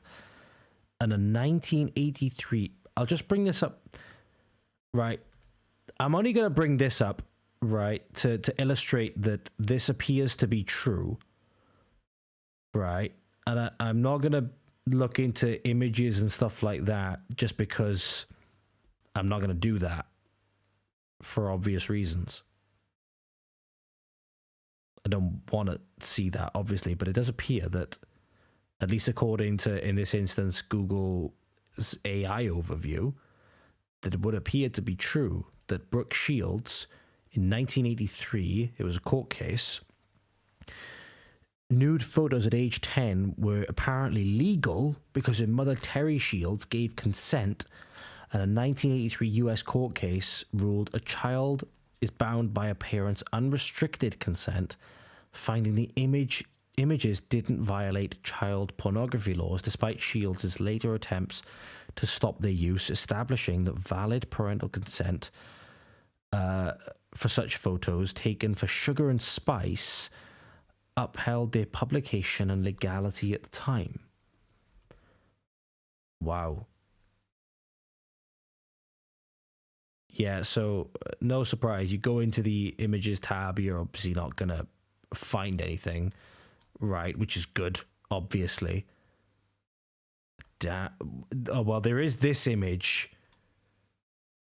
There is this image from a Times article, which does appear to corroborate the authenticity of what Kathryn is saying.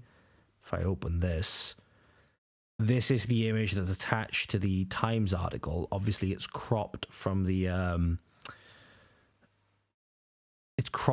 chest up. Obviously, this is from what comes up when you type in the query, which comes in that I put it on Google. Brooke Shields Playboy. How is it legal? A Richard Prince photograph of Brooke Shields that Tate Modern recently withdrew from the exhibition Pop Life after Scotland Yard suggested it might break obscenity laws, travelled across the Atlantic, carrying a long history of controversy. 10-year-old Shields, oiled and glistening, naked and made up, posing in a marble bathtub with a quote-unquote seductive danger that belies her years. She has, in Prince's description, quote, a body with two different sexes, maybe more a head that looks like it's got a... What the fuck am I reading?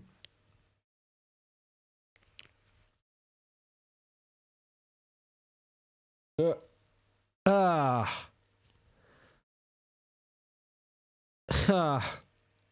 gonna take this image off screen now for obvious reason. Wow. Did not know any of this. Did not hear the name Brooke Shields before this incident, before this stream.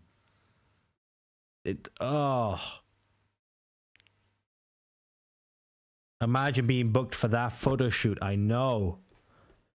You rock up it reminds me of I don't know if you've seen Inquisitor, the music video for Avicii's song For a Better Day, where obviously the insinuation is obviously you could analogize it to, Epstein, you could analogize it to all manner of things, right? It's obviously insinuating that there's a child sexualization predatory ring of some kind, right? A pedophile ring of some kind at the highest level of society. If you're watching the music video, you see that it's the children then that were abused that grow up and later then exact revenge on their abusers. But just, how did we not know about this?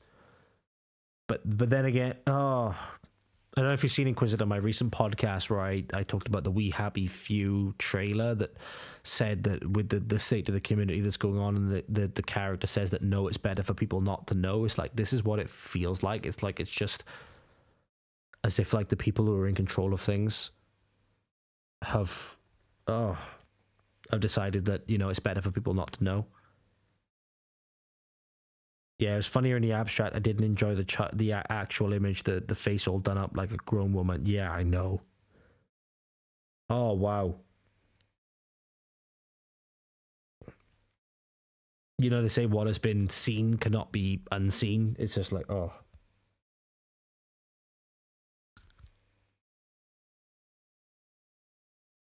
You just learn more things every day about how rotten the world is. Just send the meteor or send the flood. You know what I mean? Just send the meteor or send the flood. And then you just get people that are outright profiting from this stuff. The empire that people like Hugh Hefner have built that have led to things like, you know, Certain Hub and all these other websites today. And it's just like, this is what it's... Oh, I'm getting a phone call. This is what it's built on. It's just like, oh, Jesus Christ, man. That's made me feel sick. Not gonna lie, that's made me feel sick, man. I'm not sure how much time you've got, Inquisitor. I just need to go quickly answer this phone call. I will be back very, very soon, but I just need to go and make sure everything is okay a moment. But yeah, some days be like that. I'm not sure how much time you got left. I will be back, hopefully, in a very quick moment. Just bear with me.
Okay, sorted that, and now I'm probably gonna have a furry little interloper interrupt my stream, right? The last remaining minutes of it before I have to go. So my lovely four-legged black Labrador has decided she's going to come up for a little bit of a stroll and to harass me, and now she's gone up and jumped back on the sofa, and now she's looking at me as if to say, "You're not going to pay me any attention, you dirty little human."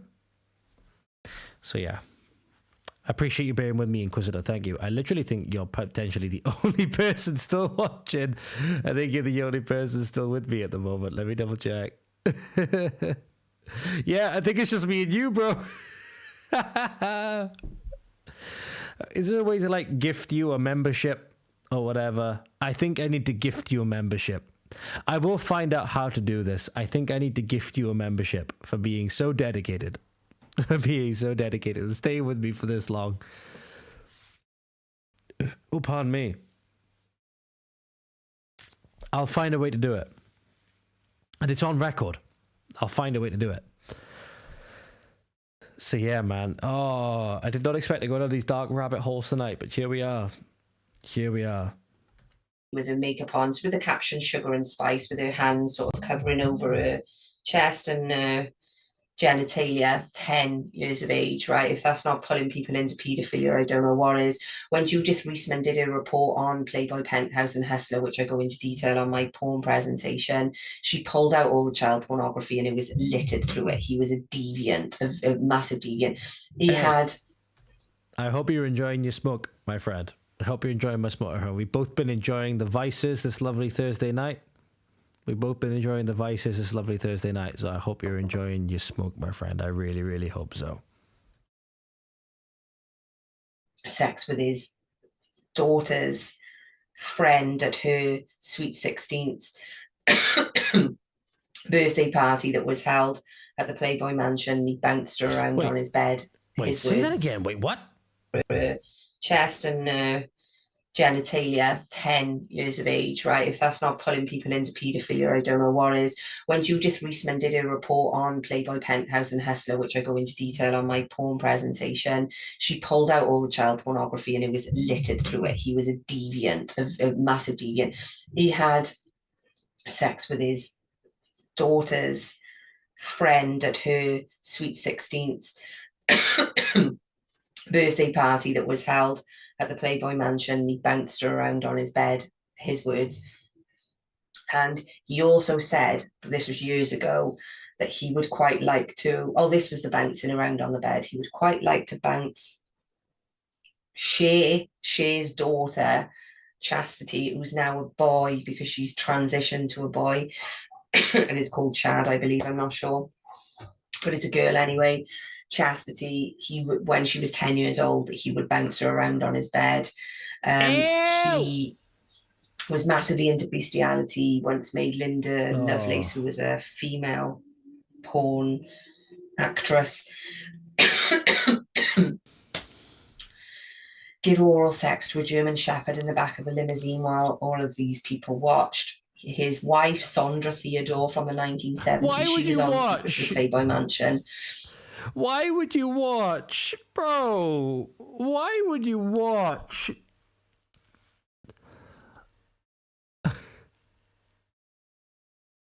Why would you watch? No. I mean, it's based on what Kath has said now. Like, obviously, I went and looked up the story about Brooke Shields. I believe her. I have no reason to think that she's lying. Oh. Bro. Why would you watch? Like, why would you, like, obviously do it? Obviously, him in his sexual deviant brain, he's going to think that this is freaking normal, right? So, at least you say he should have been locked up. But it's like, why would you watch? Why would you subject somebody to this, but then why would you watch? What is worse? I'll let you weigh on this, Inquisitor, as well. What is worse? The person... Obviously, you have the person that forces this, right? They're obviously fucked from the membrane. Like, fucked from the membrane anyway. But is it speaking more about the person that's watching that they don't turn away? Other than, like, maybe morbid curiosity? Yeah, this is Hugh Hefner, apparently. This is Hugh Hefner. Apparently, you'd bounce a 10-year-old on his bed and make jokes, sexual innuendo about it. Whether he ended up doing anything, I don't know. And then he's making, what was her name? Did she say it was Ada Lovelace? I think she said it was Ada Lovelace. On his bed. He was massively into bestiality, once made Linda Lovelace, who was a female porn. So let me just double check. Let me just quickly go over.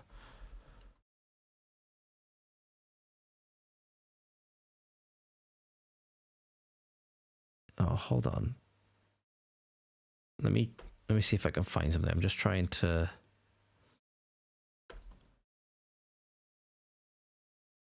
And this is bad because I need to break the seal again. Oh shit. Yeah.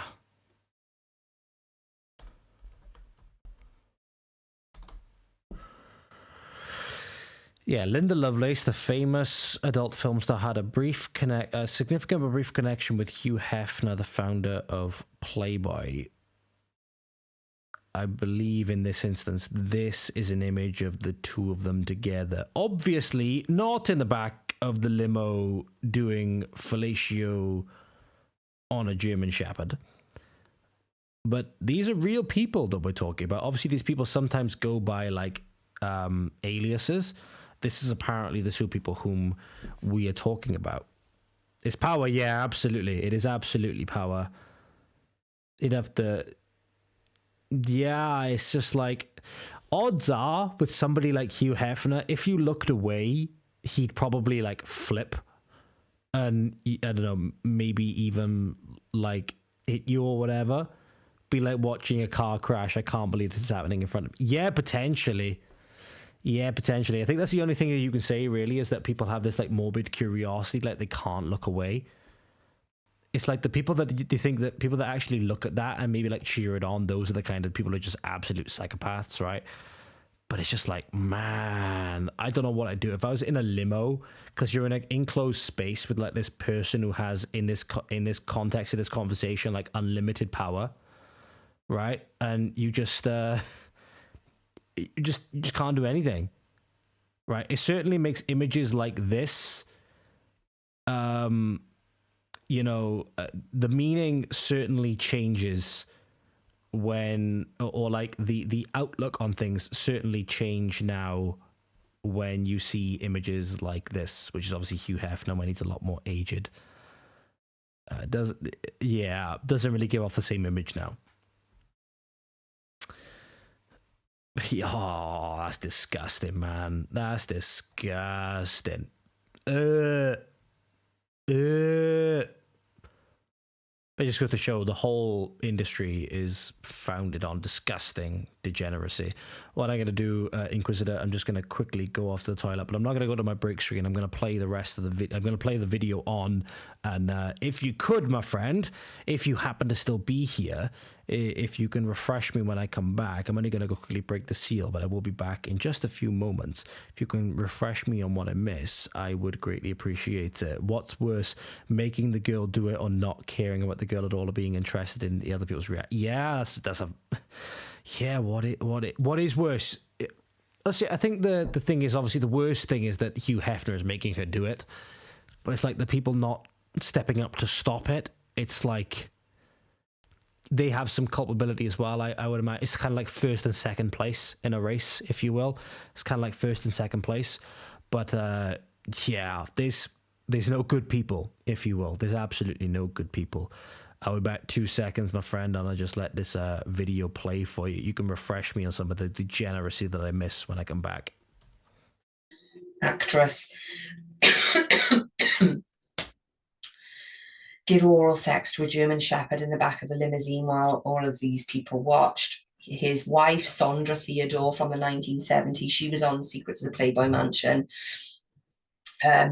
told us that she walked in numerous times when he was having sex with his own dog. He was a deviant. There were rapes in those mansions. There was torture in those mansions. There was murder in those mansions. And they also had underground tunnels as well, which led to other smaller mansions where a lot of the abuse would take place. And I think it was, what was his name?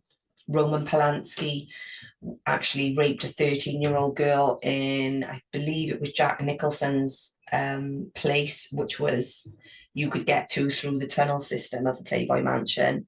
This was in actually one of Judith Reisman's books, and I can't remember which one it was. It might have been Soft Porn Plays Hardball, but I've read about 8 of her books, so it could have been, but I think it was that one.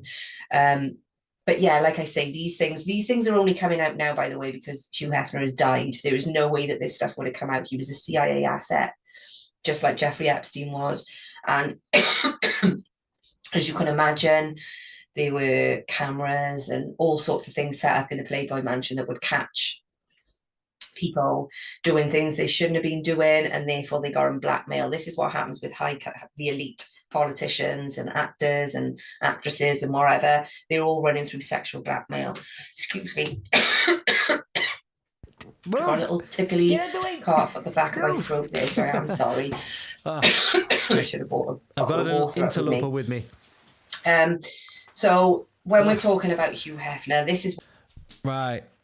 Sorry, because I think I was just away for about 2 minutes or so. What did I miss? Yeah, CIA asset. Yeah, this is the thing that I was not leave my no. She has my slipper, if you're wondering. Thank you. So yeah, sorry, I had to lean away from the camera because my dog decided she was going to nick my slipper. Yeah, even Kinsey potentially having CIA. Did I just read that right? He shagged his... No. Oh, God. Oh, no. It's okay, Bailey. I'm not going to do that to you. I would never, ever subject you to that. You're not my type, to say the least. I could make another joke off the back of that, but I'm not going to. Yeah, the tunnels don't surprise me. Even Kinsey, from what I've heard... Kathryn has basically done a lot of research into Kinsey as well, and that he was even a CIA asset. You know, a lot of his stuff was able to be either brushed under the rug, or he was able to get away with a lot of the stuff that he was doing because he was a CIA asset. So that's going to be a big thing that I'm going to be asking Kathryn about tomorrow as well, is the involvement of the intelligence agencies. And maybe one thing I think would be quite good as well is if there is any like notion or whatever of like a Hugh Hefner type figure or something like this going on in the UK that she's aware of, involvement of UK intelligence agencies and stuff like that. I'm just wondering. It's a power thing too. Yep, absolutely. Yeah, there's so much involvement. I think the CIA and intelligence agencies, I think it's quite obvious at this point, obviously involved with Epstein, right? Whether it's CIA, whether it's Mossad. Oh, I just realized I've accidentally minimized the window. Sorry. Whether it's CIA, whether it's Mossad, whether it's all these other intelligence agencies, there's obviously involvement at the bedrock at them all, and that... I think when you get down to the deepest digging of them, this is what you're gonna find. You're gonna find the involvement of these intelligence agencies and stuff like that. Absolutely. Appreciate you refreshing me on that, my friend. Yeah. Think about it. Jimmy Savile, and that links back to the BBC. That potentially links back to MI6. So yeah, absolutely. Maybe Kathryn has some things to talk about with regards to that. Who's the new Jimmy? Exactly. Maybe it's Keir Starmer with his rent boys. Like I said before, he's getting backdoored by the rent boys, and then he's backdooring us into the EU. So it's kind of like a knock-on chain, if you will. Why nothing was ever sort of disclosed. And this is why he had that sort of air of arrogance about him when he was on TV shows and doing interviews and whatnot, because he knew we could get away with it. He knew what he had on all of these people. The CIA were using him for this very, very reason. So he was very confident. And, of course he was. But underneath all that, guys, when you're doing your research, he really was one of the worst deviants of all. And the reason I wanted to bring this up today is because, he is sort of massively, him and Alfred Kinsey, massively influential in the porn industry and in the sexual liberation movement, which apparently liberated us all. We just turned most people into sexual deviants. But he was they pinnacle. Have to be likable. That's actually very true. Yeah, I couldn't see you know, Keir Starmer as founding a Playboy, to be fair. Maybe he could found, like, the Playboy equivalent if it was backed by Grindr. Maybe.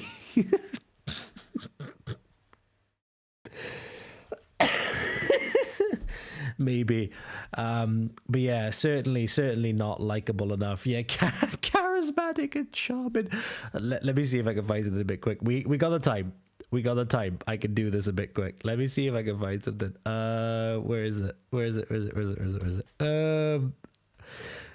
Keir Starmer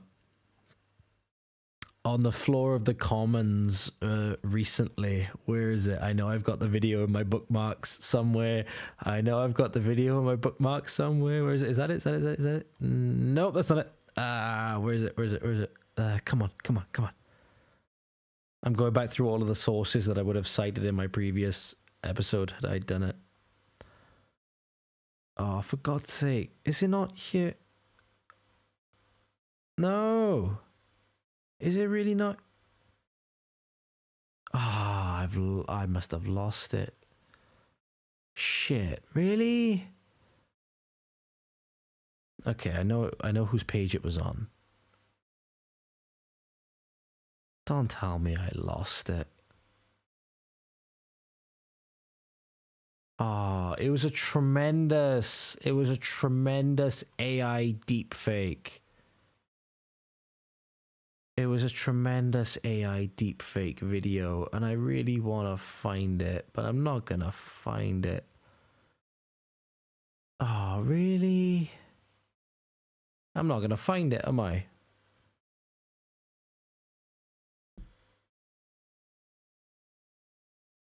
Oh my God, I have! Yes!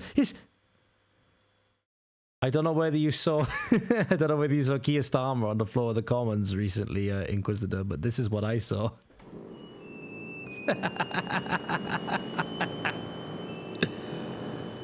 I must make it perfectly clear. X is a disgusting place, full of racist far-right bigots who criticise me constantly and often using AI to make fun of me. Today, I have decided to ban X and stop all UK users from accessing the platform. Anybody caught accessing X illegally using a VPN will be placed on an X offender register and given a 5-year prison sentence. We will make it very clear to America and especially to Elon Musk, Britain will not tolerate free speech. I am your ruler and give you everything you need. I make it very clear that there is no need. Hey, haters will say that's AI. Haters will say that's AI. Oh. This, you know, he really was a big, well, it was because of Playboy was the first mainstream pornography magazine. Then it obviously followed on to Penthouse and Hustler, and I don't know how many there are now. There are literally, the amount of things out there now is just quite shocking. You know, there are more porn sites being visited each day than there are through like 4 or 5 of the actual social media platforms, including Twitter and Instagram, LinkedIn, Facebook. There's more people searching pornography than there is going on social media. It's a huge problem, massive. So I'm going to leave it there. I just wanted to keep this one short. I'm going to do it in bits, and I want to move on, but then I'm like, no, because I'll be stepping into another part of this and another part, and I want to try and keep them as short as I possibly can. There we go. So you're going to sign off at that point. So that actually rounds me out to like the ex-offender register. Yeah, absolutely. That actually rounds me out to a perfect time to really end this. So Inquisitor, thank you very much. I appreciate you staying with me for this stream. If you think of anything, by the way, I'm going to extend this perk to you specifically for staying with me for this long. If you think of anything and you want to inform me of anything you'd like to either to ask Kathryn tomorrow during the conversation or whatever, then please use either, if I just quickly go to my YouTube page. And actually, if you can hear my dog scarping around in the background, she decided to nick my shoe again, or my slipper again. If you go to either, let me grab my email address. Oh, actually, wait there. I'll actually won't copy that. I'll copy the text. If you actually want to... oh, can I not copy the text? Ah, there we are. Right. If you want to forward anything for the conversation tomorrow, either drop them to my email, which you can see there. It's the tips line, but look out for anything. If you make sure that your name is noted on there, then I'll make sure to note it. Or if you want to send me a DM on X, then you can send me a DM on X here as well. If there's anything that you happen to think of, if you happen to be up before roughly around 12:30 p.m. tomorrow, which would be, I'll be sitting down with Kathryn at 1 p.m. So that'll be the time I'll be sitting down with her. It'll be the one which had the gender as the bit. Let me make a note of that. Have I got a pen? I'll make a note of it in my phone. I'll make a note of it in my phone. Ah, no worries. No worries. No worries at all. Let me make a note of that. So, where's my notes? Notes. Okay, perfect. I can make a note of it in my phone back here.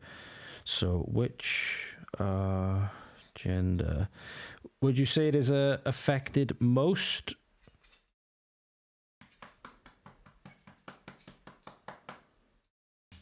Which gender is affected most by the use of pornography and stuff like that? Also, what's favorite pizza topping? Make a note of that as well.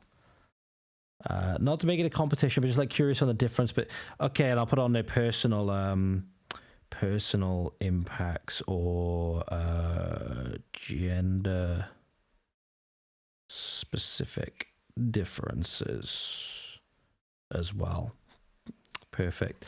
If there's anything then that you think of in the meantime, then obviously you've got the email there. Please feel free to send them over, and I'll make sure that I check it before I sit down with Kathryn tomorrow. But I greatly appreciate you staying with me, and I greatly appreciate your input. Thank you.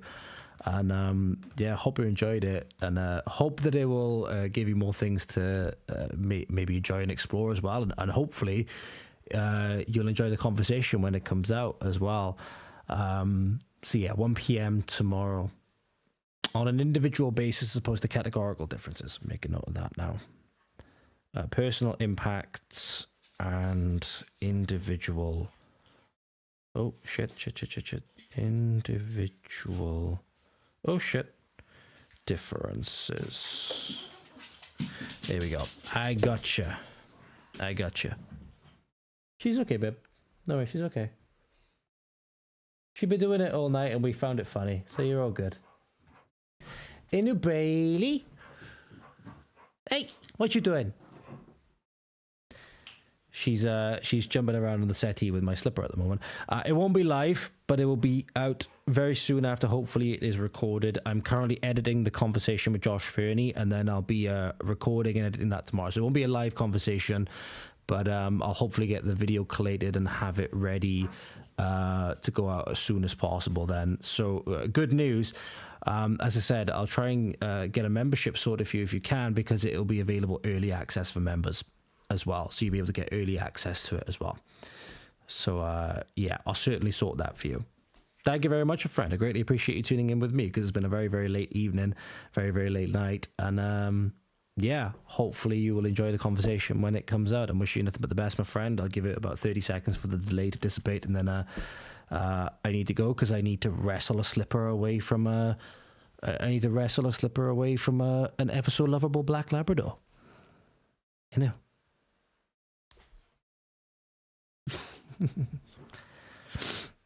But yeah, thank you, my friend.